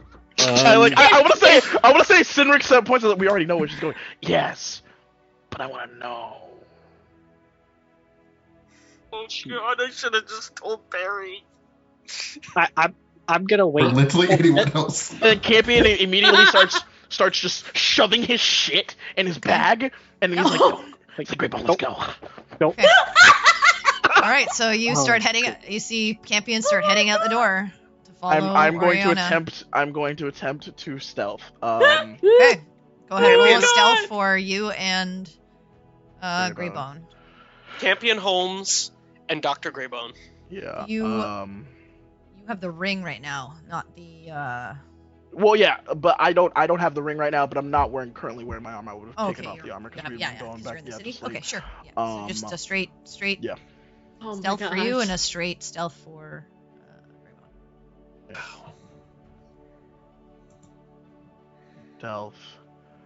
Can't wait for Greybone to have just Alright, the cool. Okay, creepiest. 19 for you. And motherfucking Greybone. That is a six. Clanky puppy. Okay. So you feel really good about your stealthing. You're like going from shadow to shadow as Orianna starts to leave. By the way, Cynric, what are you doing as Campion? As soon as he walked out of the door, I was just gonna go bang on Quinn and. Okay, so Naeem's you're door. going to bang on. Yeah, and I'm just not gonna stop until someone opens the door. It's gonna be like. So you're on Quinn and Baltaim's door, right? So you're just like bang, bang, bang, bang, bang, bang. So Yep. all you guys are getting. Yeah, I'll cool. open the door. Okay. Oh, yeah. And Close it Campion, up. you're stealthing from shadow to shadow. Yeah. Greybone's literally just walking in the middle of the street. And Orianna, you look behind you as you hear and you see Greybone. You can't see Campion anywhere, but you know Greybone doesn't go anywhere. Yeah. No Campion. Yeah. So you know he's somewhere behind you, not really sure where, but the dog's there. Does Greybone okay, so bark? you're I feel like you're Greybone's like kind of "Woof." continuing. All right, Cynric, you meet up with I assume Quinn or Ball.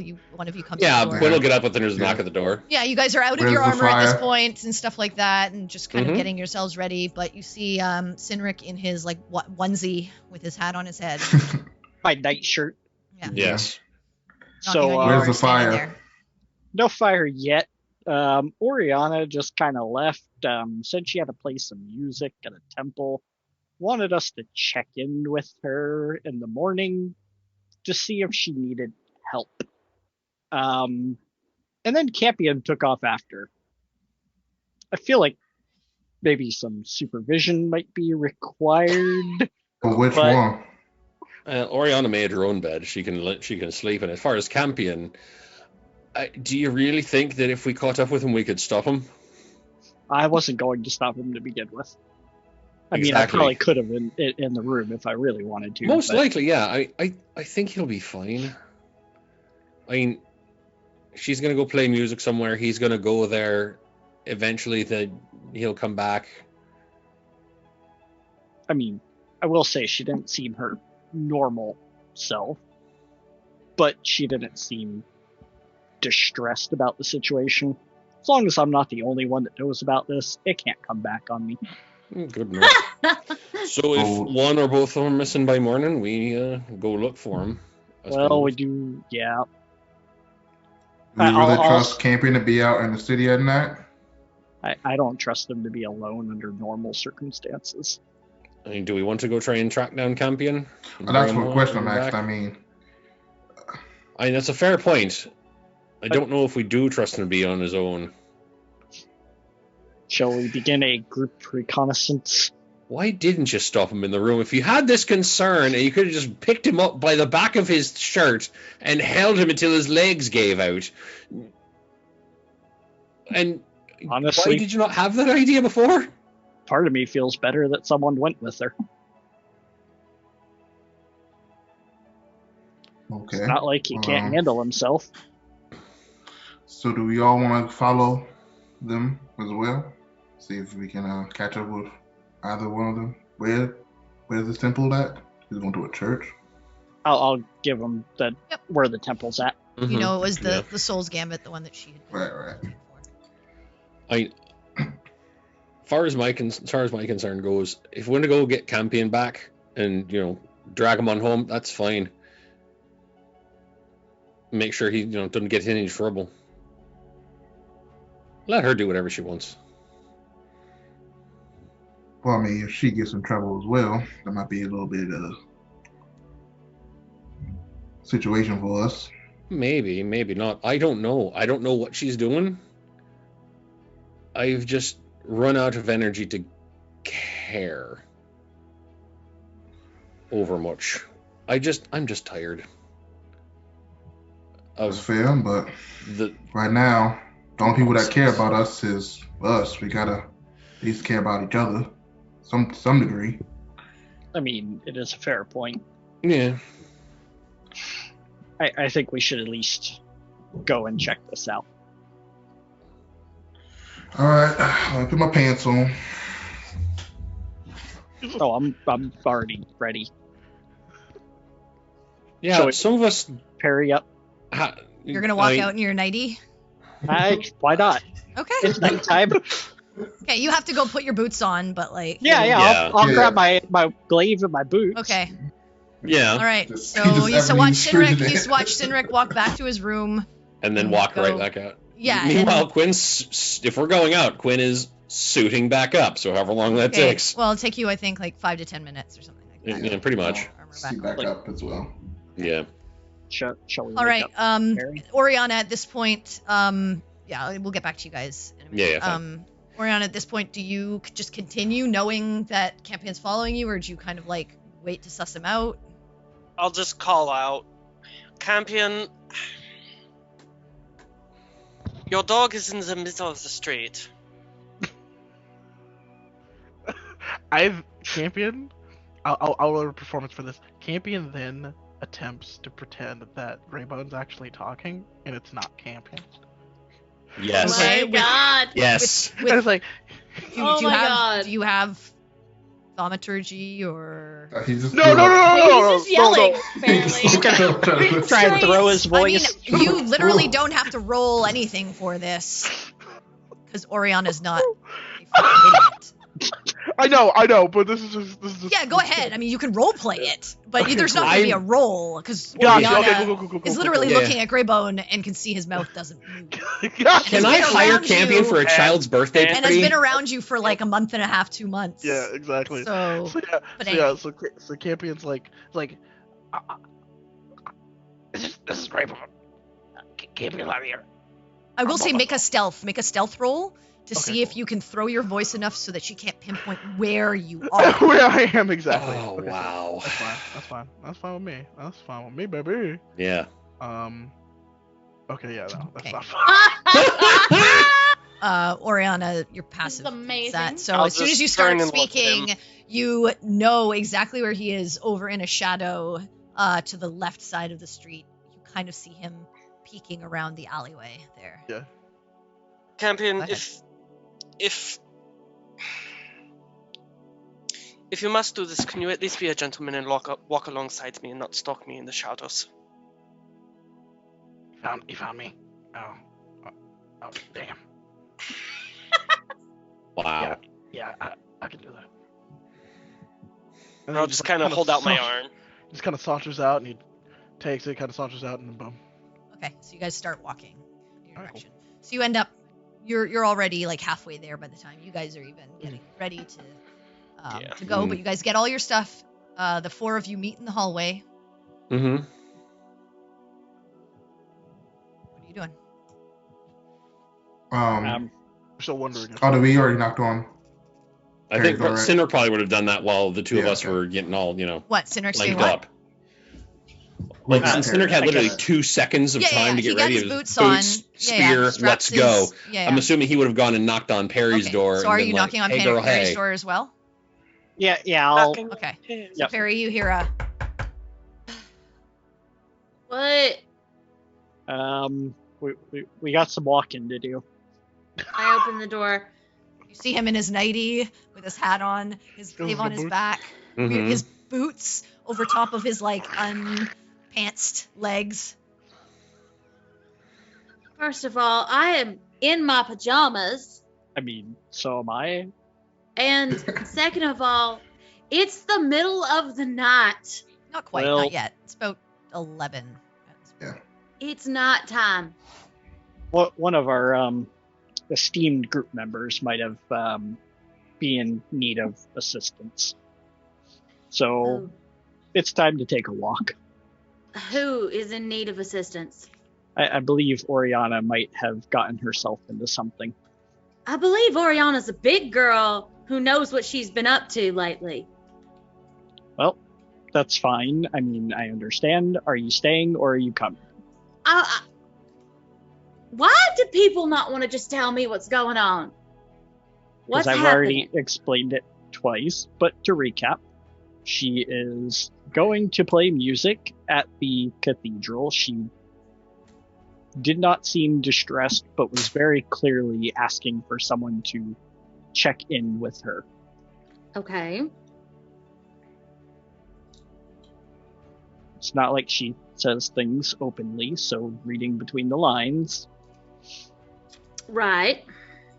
something does not smell very pleasant. I have a solution. Fun fact, I can be a night bird.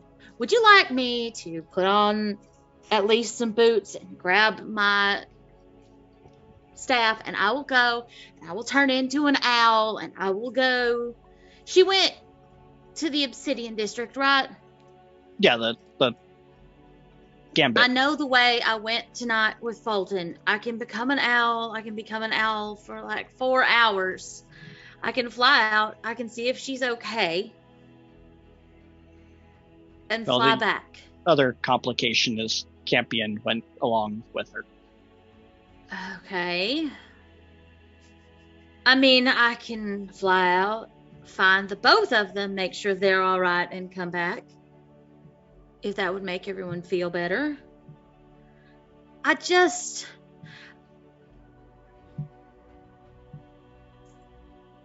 I feel as though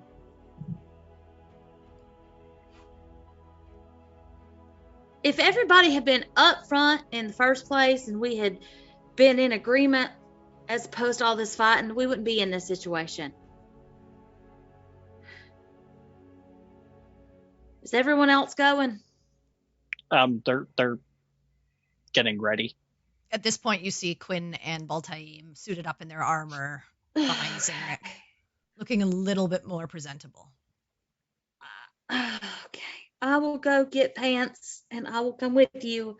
But I'm going to, once we get outside, fly out as an owl, see if I can find them, and come back. That way, maybe we don't all tromp all the way up to the Obsidian District and all the way back, and nobody get any sleep tonight. I mean, that's fair. I close the door. I put on pants. I do not put my armor on. Nope. You just get yourself ready. I put on enough clothes to not be naked in the streets, grab my staff, open the door. Let's go. Okay. So you guys start heading out and get outside the tavern. You're about half an hour probably behind Campion and Orianna at this point. Yeah. Hey, You I guys are told- about halfway there. I told Cynric this. I'm telling y'all now. I can be an owl. I can see in the dark. I'll go look for them. If they're in trouble, we'll do something about it. If not, then we can all go back to bed. Does that sound reasonable? I'm fine with it. Yeah, I wasn't quite sure what the need for help was. I'm more concerned about Campion getting in trouble. Yeah, that's really my main concern is leaving him on his own. You don't know what he's liable to lick, and whether or not it's poisonous. Right. If it sounded like Orianna wasn't concerned, right? So I mean, if she just gonna do something, she plays music all the time, right? So I mean, how often does one sneak off in the middle of the night because the play music? That is strange.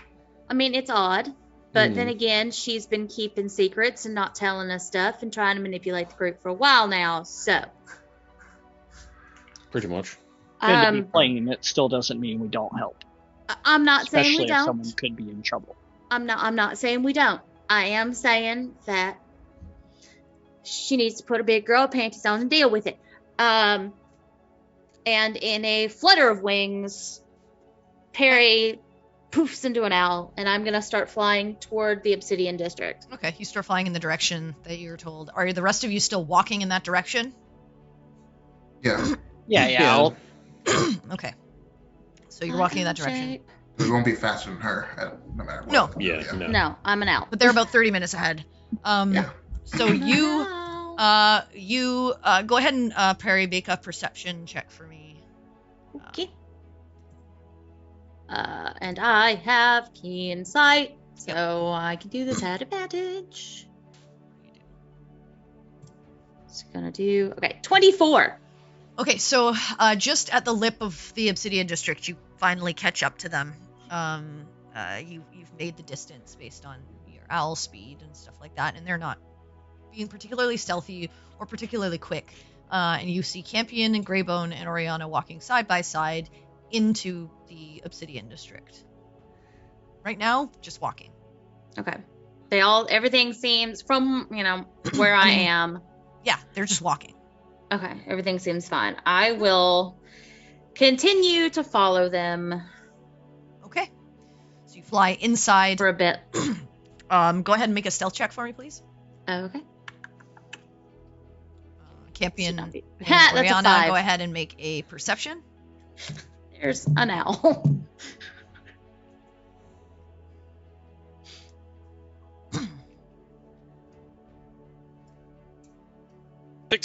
Okay, so as you're walking in, you do notice an owl flying into the Obsidian District. I'm not. Have there been other owls out? Inside, you actually have noticed the fluttering of bats. It's a cave cavern. I didn't think about being a bat. I wanted to be able to see in the dark. But there are, but they generally stay like high up, and out of the way because this is a very normally busy district. There are still quite a few people out, walking around. There are guards, every so often, and there are still people around. Not as busy, obviously, as during the day when things are hustling and bustling. But you just make note of it, like weird. I mean, I'm not a bird trying flew to in here, but you're also not sure. I'm just a bird. Yeah, you just see an owl and you're kind of like, that's weird. It's not bright green with red hair. It's a normal, like, whatever, tawny owl. Yeah, so, like, I mean... and you just think maybe it's coming in here to hunt or something like that. But yeah, you see it fly by, and it flies by you, and it doesn't harry you or anything like that. It just flies by and kind of off, and you just see it, like, kind of flying around, but that's it. Does it look like it's following us, or does it look like it's just kind of... At the moment, it looks like it's just flying through. Yeah, I'm not but you can keep an eye out. Following. I'm just sort of flying about so that I can see. All right, so you continue kind of like flying around the district area, kind of keeping like an aerial perspective. You eventually make it to the temple, and Campion, you see this marble and obsidian building with these like fire pits along this courtyard. leading to these obsidian doors. And go ahead and make one more. So you're not trying to stealth? No, not really. Okay. So you do see that owl like above as you're going inside the temple, but it's not like flying down to perch on anything. You just see it like flying above the top of the district kind of thing. But that's all you see.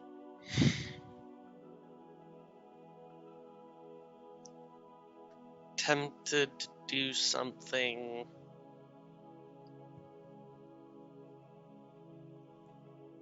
It has not bothered you in any way. It has not attempted to get close to you in any way. So I will say that. About how far away is it? At this point, probably like 150 feet. Okay, Yeah. so that answers my question. Never mind then. Okay. So you guys head inside. You, Peregrine, watch them head inside. Is there But before we go inside, actually, I'll look to Campion and just say, thank you for coming with me. If you do not feel comfortable coming in, you do not have to. Oh, I mean, I'll go in. Okay, then. We'll head in. All right. Is there a window, like one that isn't like stained glass or something that I could perch near? Not that you see. Okay. I mean, you have to do a fly around. Like you watch them go in. You do a fly around. This is a pretty solid structure with stained glass windows. That's it. Okay. Well.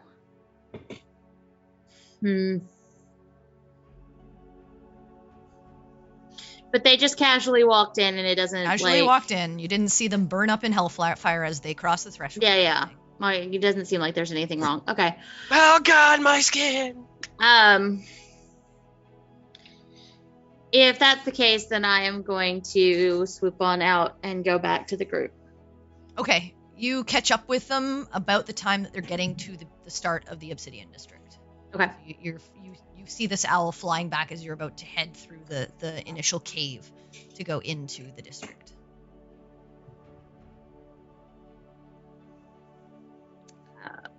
And you have a pretty good idea that it's Peri, because why would an owl be flying inside a mountain? Yeah. Also, we saw that like an owl leave. Yes. So another owl coming back to us. Context clues would say. Also, Peri. just in general, like haven't seen many owls in a jungle. Yeah. And there's also that. Yes. I guess put my arm out to see if she purchased. So. Okay. Yeah. You hold your arm out. Just for shits and giggles, because this would actually hurt the fuck out of his arm if he's not careful. Yeah. I land on his arm and sort of like squeeze my talons a little bit. Okay. Do you attempt to try to be gentle, or are you trying to make him hurt? I am not really trying to hurt. I'm just gonna try to like remind him, like, the animal handler thing. That's just like you're be careful. You're not like a normal animal. You have full consciousness of what you're doing, so you can do it without. Yeah, I'm not trying to like puncture. This is not like me. But you do feel the very attack. closeness of the talons like digging into your skin, and you can tell that Perry's being very gentle. It's a cautionary tale. And then I will, lift back off and thank you for not hurting me. And drop shape. Okay, so you drop shape beside them and come back out. 1, never do that without the proper gloves. I could have slashed the living hell out of your arm. 2nd, she went to the temple. Everything seemed fine. Campion was minding his manners. Do we really need to go all the way in? I mean, that's good enough for me. Right now, they made it to a temple safe. I mean, if anything, I feel they would be not in harm's way there. I feel like it's a temple in the middle of a city. Seems you're pretty well defended, Cynthia, at that. I recognize that she was looking for a temple of Asmodeus, but as we all know, with some small exceptions, it's not like there's any such thing as a truly evil god. I think she's safe. I think that if she is in danger, she can let us know. I, for one, would like to go and get some rest, as I just burned a very valuable resource. If I thought they were in any kind of real danger, I'd say let's go back. But honestly, I think she was just going in her nice, pretty clothes to play some music. Probably because she said she would. Because she says she'll play music all the time for people. And she has Campion and Greybone as a bodyguard. And he's a pretty crack shot, let's be honest. True enough. I mean, at this point, we know where they went. They went in willingly. They seemed like they were all right from everything that's been said about when and how they got there and leaving and all that. I say leave it at that. I think that we'll know if she's in any real danger. Mm-hmm. She'll let us know. Yeah, if there's actual problems, she can tell us from anywhere, really. I mean, that's fair. I mean, they got there safe. I'm fine with that.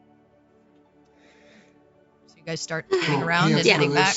What about Yep. Baltaim? Are you going, or are you turning back with the rest of the group? Yeah, he just goes, I put on pants for this. And just Quinn just goes thanks with everyone. clank, Okay. clank on his chest like, I put on literally everything for Well, I this. did too. feel I mean, you. specifically, I got into my own pants, so it was kind of. Okay. I So mean, you guys all start heading back towards the inn. Yeah. All right. So, We've done our due diligence. We We did feel a thing. secure in her safety. all right. You guys head back. Easy enough to get back. You guys get back in your rooms, get comfortable, and Yep. begin your night's rest. Orianna, Campion, as you head inside.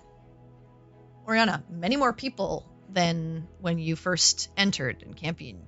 You see this beautiful pillared sort of room with these marble benches, this marble dais with a lectern at the end, these fires lining the walls with these beautiful stained glass windows, with the fires kind of setting this sort of refraction on the panes, and sort of causing this sort of kaleidoscope of colors to come across the room. You head inside, and as you step inside, you see the head priest standing there, greeting those that are coming in. And as Irisar sees you, lovely to see you, Orianna. I see you've brought a friend. Yes, I did. Welcome. Hello. Are you going to listen to Mass this evening? Yeah, I mean, I'm just trying to wrap around my mind. This is like a church, right? A temple, yes. Okay.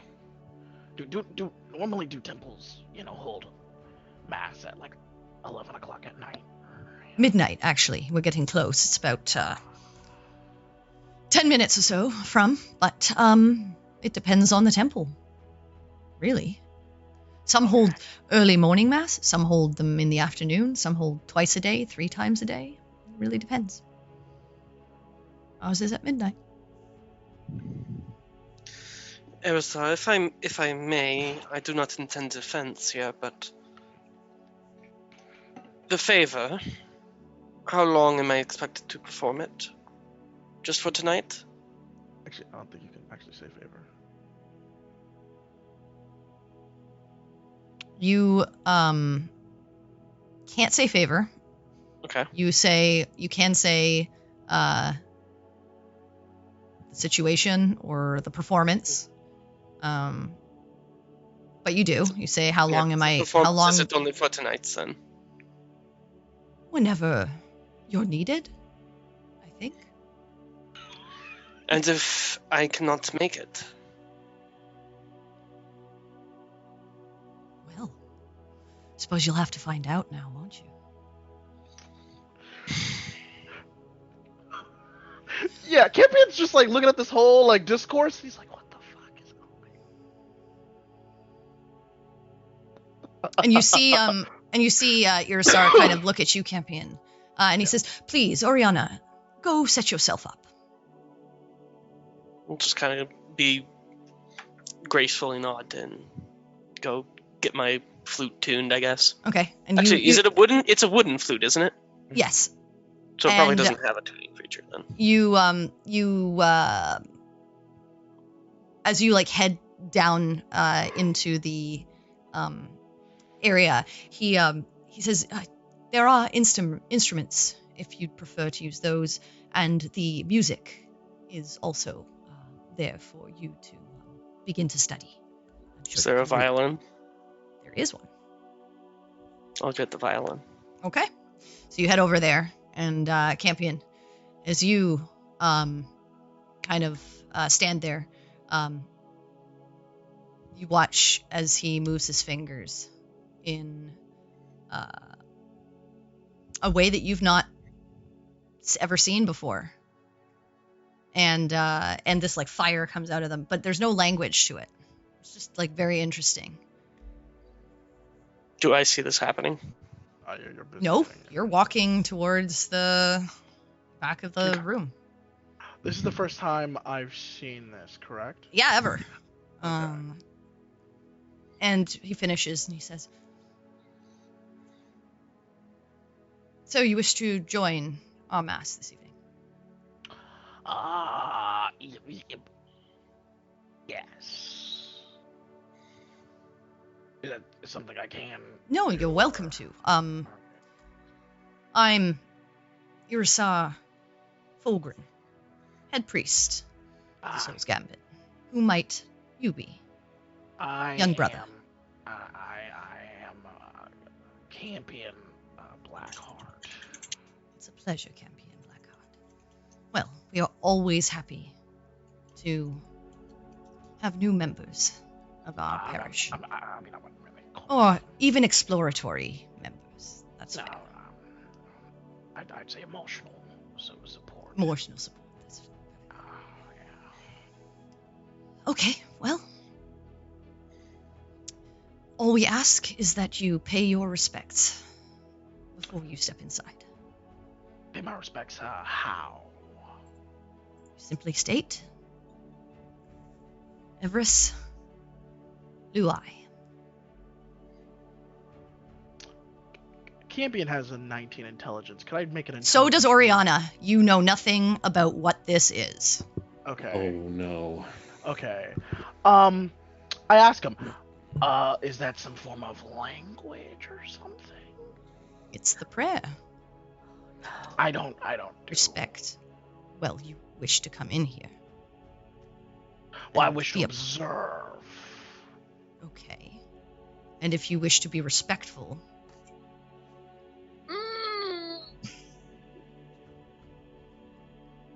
even if you don't believe, you still pay respects. Yeah, I pay respects internally. I respect the building. I respect the materials it was made out of. Okay, then you can respect it from outside. Oh.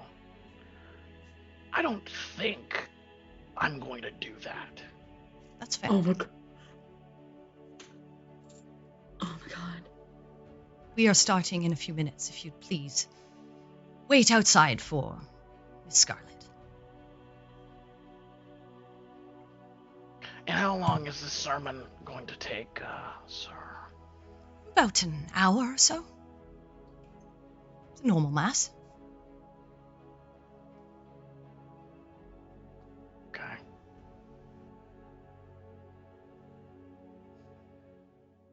Campion starts, moving backwards. And he's like, He's I'll not be waiting. Oh, yeah. he's not in any way like approaching you or trying to do anything. Oh, yeah. He's- Understood, yeah. He lets you go. He's like, okay, Yeah. no problem. Okay, cool. Boom. As he exits outside and the doors close, does the door The door close? does close. Okay, cool. Immediately, I think I have. Don't I have detect magic? I do. Mhm. I would like to cast detect magic. You detect. Yeah, you cast it. Yeah. You detect magic from the fire pits Yeah. on the outside, Yeah. and from the door.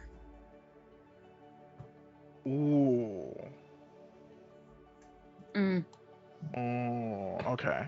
Because this door is made of metal? Obsidian. Oh, okay. Okay. And the walls as well, correct? No, the walls are like a mix of marble and obsidian, but more so marble. Okay. Is there any etchings, like any like kind of inscriptions I can see on the doors? There are. There are. Got you. Orianna, you would have seen them. They were in Infernal.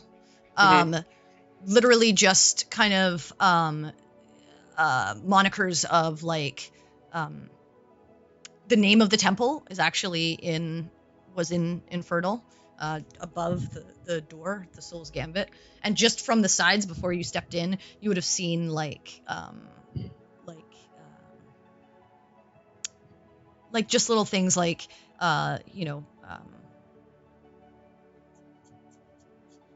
Lord of the Hells.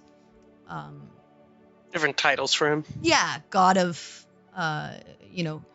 like you would have just seen like words like leadership, like those kinds of things, like in Infernal. So, and this is what you see, Campion, but I don't believe you know how to read Infernal. I do not know how to read Infernal. So you don't know what they say.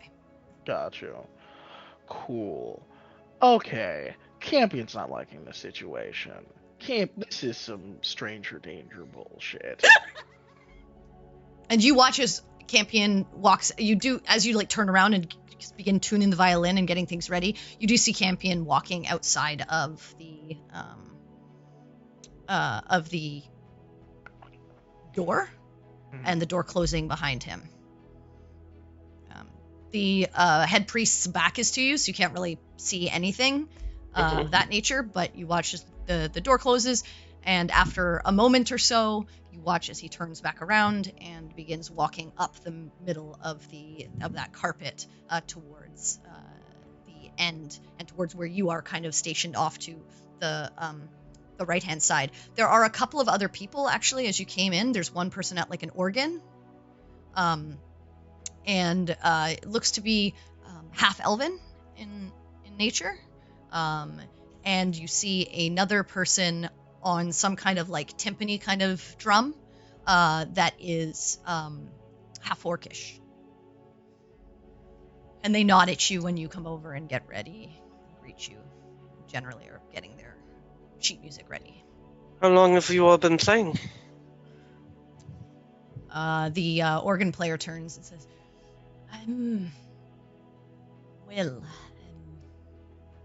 bet a couple of years now.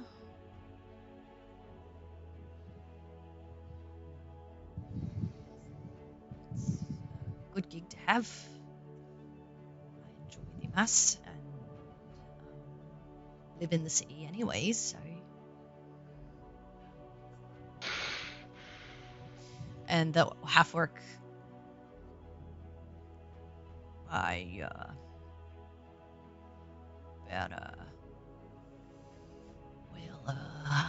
6 months or so.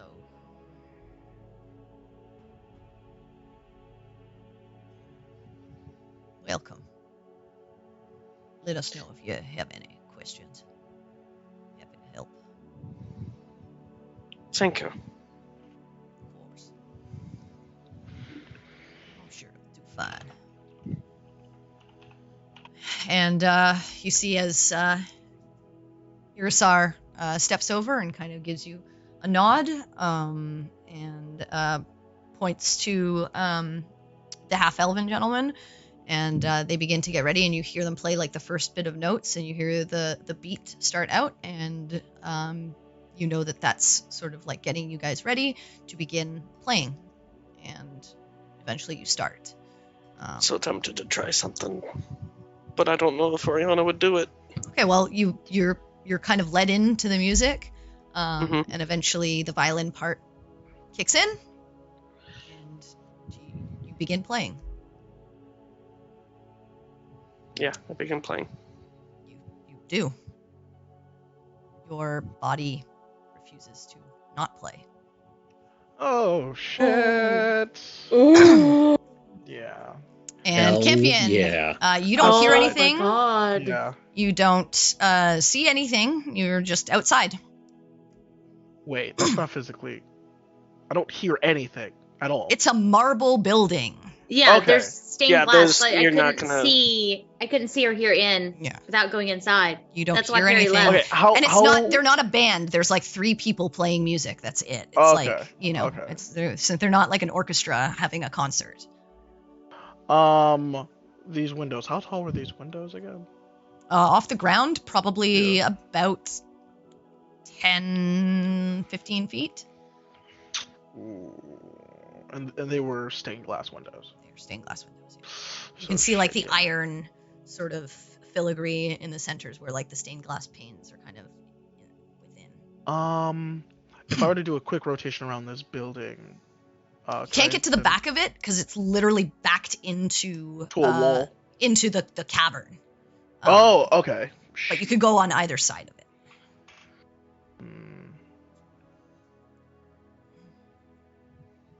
And then the upper part that's built into the cavern as well, correct? Sorry, the upper part? No, the upper part is maybe vaulted ceiling. Maybe the top of the upper part with like the steeple of the roof would probably be like 25, 30 feet. Okay. Yeah, so I would like to check the sides of these buildings to see if there's any other entrances. I mean, there's the windows, but it's a solid building on It's either a solid side. building. Okay, cool. But I do have. Hold on, I think I have. I do have spider climb. Okay, cool.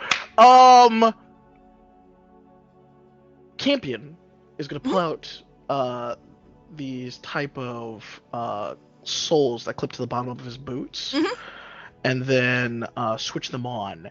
Okay, cast spider climb. And cast spider climb. Okay, and you cast spider climb. Wow. Yeah. And you start climbing up the side of which side, right or left? I'm gonna go right. Okay, you go up the right side of the building. Do you go? So there are 3 stained glass windows, and then in between them, about like 5 feet of space of marble. So are you climbing? How far in are you? Kind of like to the second window, to the third window, to the very back, or at the very front, kind of like up the side? Like where are you going? If I can remember correctly, the stage was all the way in the back, correct? The dais was at the back of that initial room. You're not sure how far back this place goes beyond that, but can I gauge it with which of the windows it was closest to? The third would be the the closest. So yeah, Campion's gonna move up towards near the. You get up third there window. and then start walking up. Yeah. Can I attempt a stealth? Okay. Yeah. Go ahead and stealth. I would like to do that. Cool. I'll do a flash of genius on that. So that's 18. Okay, 18. All right. You feel pretty stealthy as you start walking up the side of this building, trying to stay in sort of like the darkness.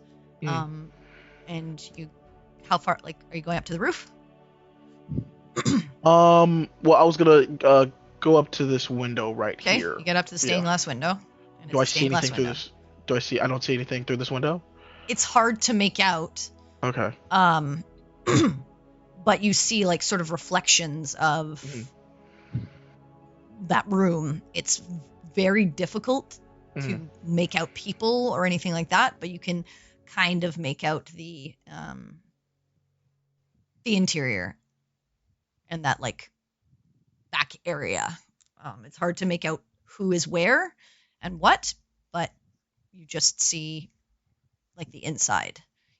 You briefly make out shapes over in the direction where you had seen Orianna walk that seem to be doing something. You assume probably playing music. It's hard to tell though. Yeah. Got you. He'll then proceed to go up to the roof. Okay, you go up to the roof. You're on this sort of like marble rooftop. Okay.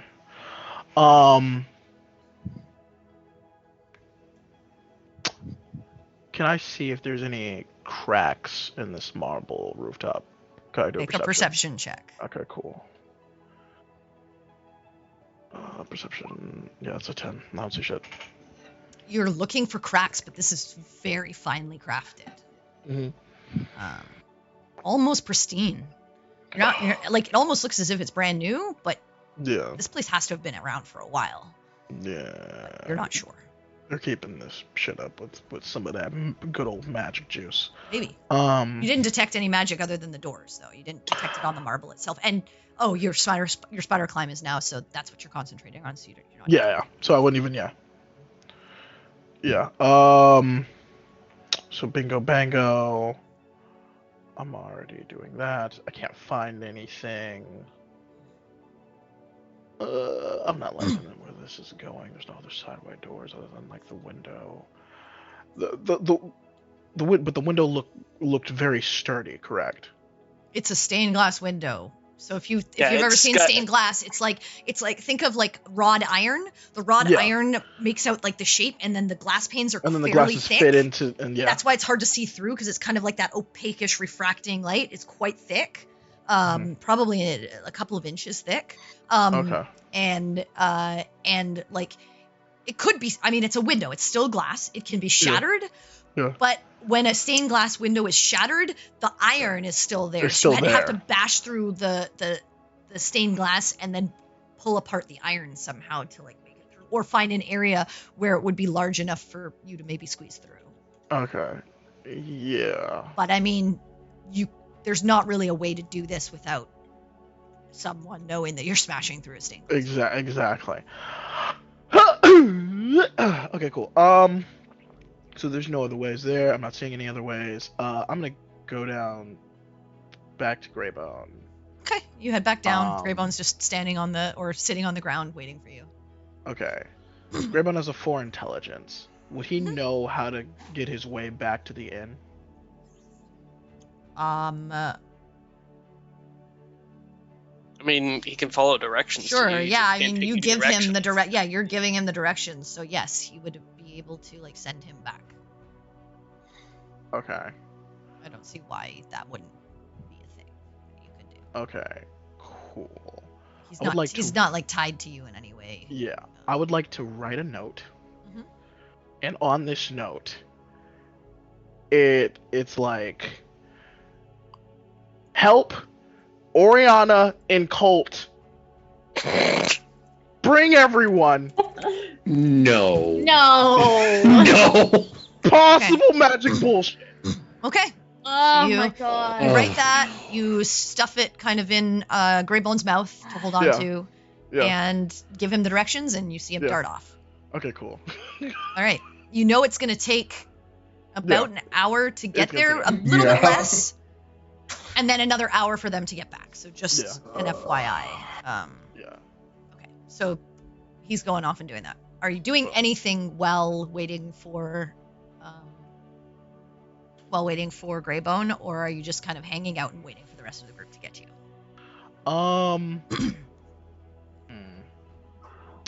Well, yeah, while Greybone's doing that, I would just like to look over these runes and, I guess, sketch them out. Okay. There's not runes, but there's the infernal language. The infernal language. Yep, you do so. You sit in front of the building and start in your notebook doing your best to write out the copy of this language. Mhm. All right. Orianna, you play the beginning of the opening of the mass, and once your part is done, you are asked to sit down, and you and the other musicians do so. Irisar begins the mass. I'm not going to go through an hour's worth of mass, but basically, Where's my immersion? Basically he just goes over sort of the same things that he said to you. You know, look for leadership in oneself. Direct your thoughts inward. Remember, every situation can be worked through with words. Swords are not always necessary. But words can also be used incorrectly. And he goes through these different scriptures and things,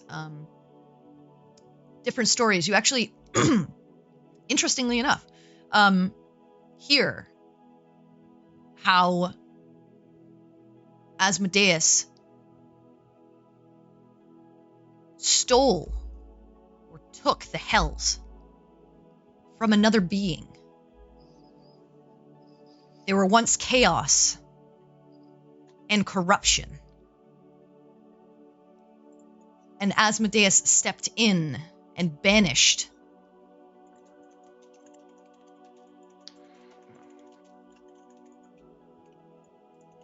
this creature to make it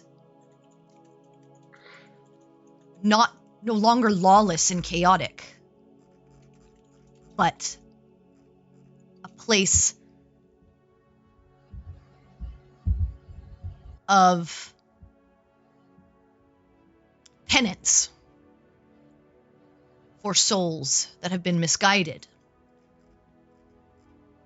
How he was able to trick this being into giving away his domain and sealing him. You hear a psalm about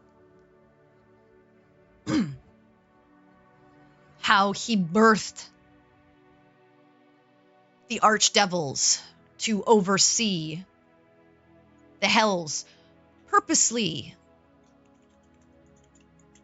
making them conniving and charismatic so that he would never fall victim to his own hubris.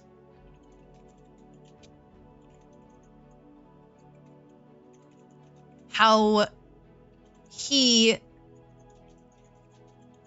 only trusts in Mephistopheles as the guardian to Nessus, because he knows Mephistopheles only seeks knowledge and has no thirst for rule. And that is how they work. And kind of lays out these guidelines and understandings to the entire parish as he speaks. It lasts for an hour. And at the end, he bows, closes the book, turns to you again, nodding as you play out the last hymn. As he walks back towards the exit of the temple. At this point, Greybone gets to the tavern. How does he get inside? Oh.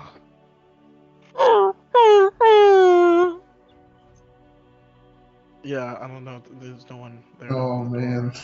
So Greybone's trying to scratch on the door. Doesn't seem like anyone. Nope. He's just chilling opening the door. outside. So you're still waiting. Bork. But Greybone's like stuck there. You guys know nothing. That's fine. Long rest for us. So, maybe. So the end of the sermon comes. You finish up the last of the playing and watch as they begin to exit out as the rest of you begin to start packing things up, finishing. And you watch as Irisar greets and says goodnight to each of the members of the temple as they walk out. And Campion, you begin to see the doors open. Okay. And people filing out. Okay. And a large portion of people file out of the building. Okay. And eventually, no one's left. Irisar comes back to you, Orianna. Yeah. And he says, "Thank you. It was quite beautiful playing. you chose the violin instead of your instrument you brought?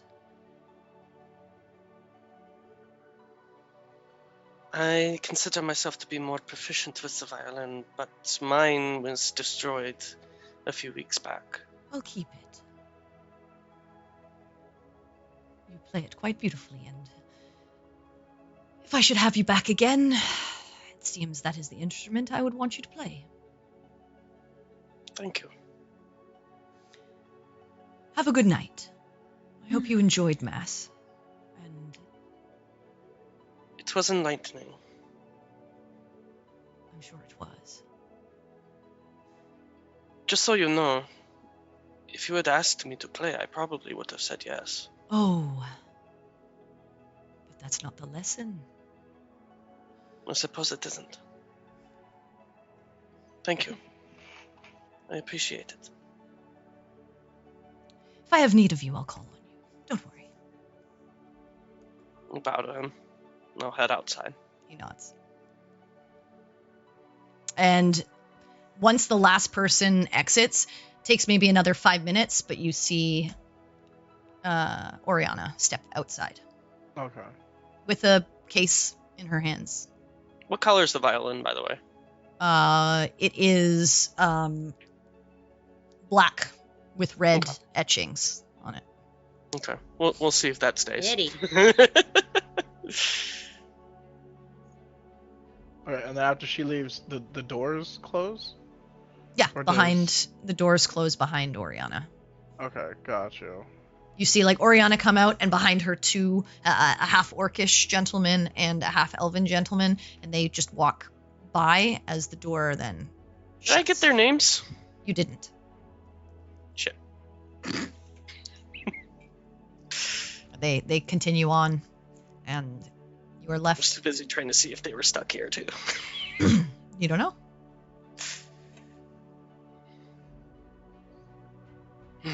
Okay. Do I notice the case that she's holding? Yeah, she's holding a violin it's a case. violin case, yeah. Okay. Okay, cool. So yeah, Campion's like, what's in the case? Is he still on the roof?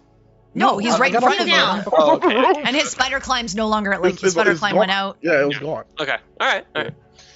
It's a violin. They had many instruments there for me to consider using, and it's been too long since I held a violin, so I wanted to use that. And he said I could keep it. Campion is going to attempt to get a closer look at this violin. He's not even going to tell you that he wants to look at this. He's going to. And you open the case to let him Yeah. see. I'll open the case. Yeah, If it looks like he's looking at it. Yeah, you open the case. It's a violin. And detect magic. Okay, you detect magic. Yeah. It's a violin. Okay. Is there any other etchings on it? Is it just well craftsmanship, or is there Well anything- crafted. Okay. I mean, you're not a musician. You don't know how to craft instruments. I don't, you know. But I mean, it I know seems good very. carpentry when I see. good Yeah, it carpentry. seems very well designed. The wood, like the black of the wood, is like stained, not painted. Oh, okay. And the same with the red. Okay. It's like a stain. It's like they stained different parts of the wood Okay. because they wouldn't want paint to like paint chips and get scratched. They wanted that smooth finish. And So there's it's no- not like an obsidian black. It's more of like that, like grayish black almost because staining. Okay. Ooh. Question. Mhm. Is there's no infernal written on this whatsoever? No type of etchings or anything? You pick it up and look. Nope. Okay, cool. Just Got you. I immediately ask her, why did he want me to say that phrase? Oh, I should have warned you about that, though. I don't know if I could have, He was honestly. very insistent on it, and I didn't like someone telling me what I can or can't do. That is what he made me say before he would answer my question. I don't think you can say that. you know it's a prayer. Yeah. That's all you can say. It's a prayer Okay. of Okay. respect. It's a prayer of respect. It's a prayer of respect? Mm-hmm. And, okay. No, I'm not. Because I'm worried of... Yeah, but that's all I can get. I don't know what's going on with Orianna. But yeah, Campion does not like the smell of this. Okay, cool. So he's like, okay, cool. He then shows her the drawings of his, of what he can do with the infernal. Do you know what this says or anything? Can you read this? I can't. Is it the infernal from it's literally like you see. It's like Soul's Gambit, like Lord of the Hells, leadership, knowledge, understanding. Like you just give them the phrases. Yeah, it's the name of the temple, a couple of the monikers that Asmodeus uses, and a couple of his tenants. Okay, understand. I couldn't sense any magic in there. I couldn't. I used my device. It could not penetrate any of the material. I'm not sure there would have been anything in there for you to notice. You sure about that? Cause your weird priest man, whatever who the fuck guy is, he did magic, or some kind of magic that I've never seen before. I'm gonna take a guess at what Orianna actually says. That is a pair. No, she says that isn't magic. Yeah, that isn't magic. That isn't magic. Not the kind of magic that you and I would be familiar with. She will say it was not a spell. It was not a spell. Okay, so you know what type of thing it was. Then. I don't know if I can answer that. Can I answer that? You don't know what kind of type. You have no idea what that was. Yeah. Okay. All I know is that it is not the magic that I use, or Peregrine uses, or Baltaim uses. Or Campion uses. Or Campion. Or you. Yeah. Clearly, I don't use any form of whatever he was using. But yeah.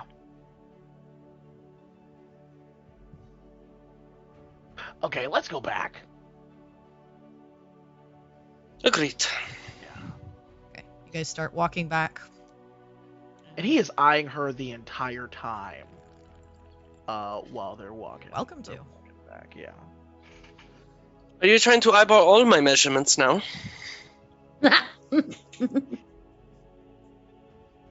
What? No, I don't need the rest of your bodily measurements. I can eye those, at another time. Yes, but you're staring at me. Yeah. I do that. Just keep walking. It's true, he does do that. That is not strange behavior. Somehow it is more unsettling when alone, though. Yeah, somehow you're more unsettling tonight than you usually are. I do not intend to be. Yeah.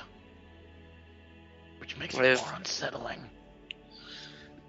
I have just learned very much about myself and about the world around me, and I am in quiet contemplation.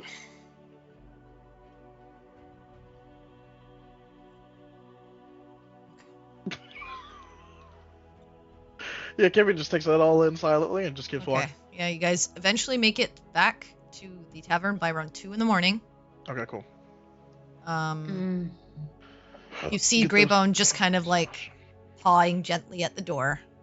Oh, come on, Greybone. God, I need to build you opposable thumbs. And eventually you guys get inside and are able to head to your own rooms. Campion. Yes. Thank you for coming with me. I appreciate it that you wanted to make sure I was okay. Yeah. If it were me, I wouldn't want to go alone. But, yeah. Any time. I'm gonna go back in my room now. Good night, Campion. And I'm gonna kiss him on the cheek. Okay. Kiss him on the cheek. And you both go back to your rooms. and get ready for your evening's rest. How's that? All right. Well, with that and the group taking the night to rest, I think that's where we'll end our session for tonight. A little early, but well, we didn't take a break, so yeah. Yeah, we didn't take a break break. tonight. There was a really good time too, so yeah, I will. We normally going on? run late too the last couple of weeks. Yeah, we have. So So much. Yeah. So much and it love gives in the Chad air and tonight. Laura a chance to. Yeah, Chad and Laura are gonna need some rest. Yep. Chance to rest. So Yeah, I'm just waiting for it thank to you hit me like a freight everyone train. Me so too. much for sticking with us and hanging out. We appreciate you all. I hope you're enjoying this jaunt into the city with all these various threads being pulled.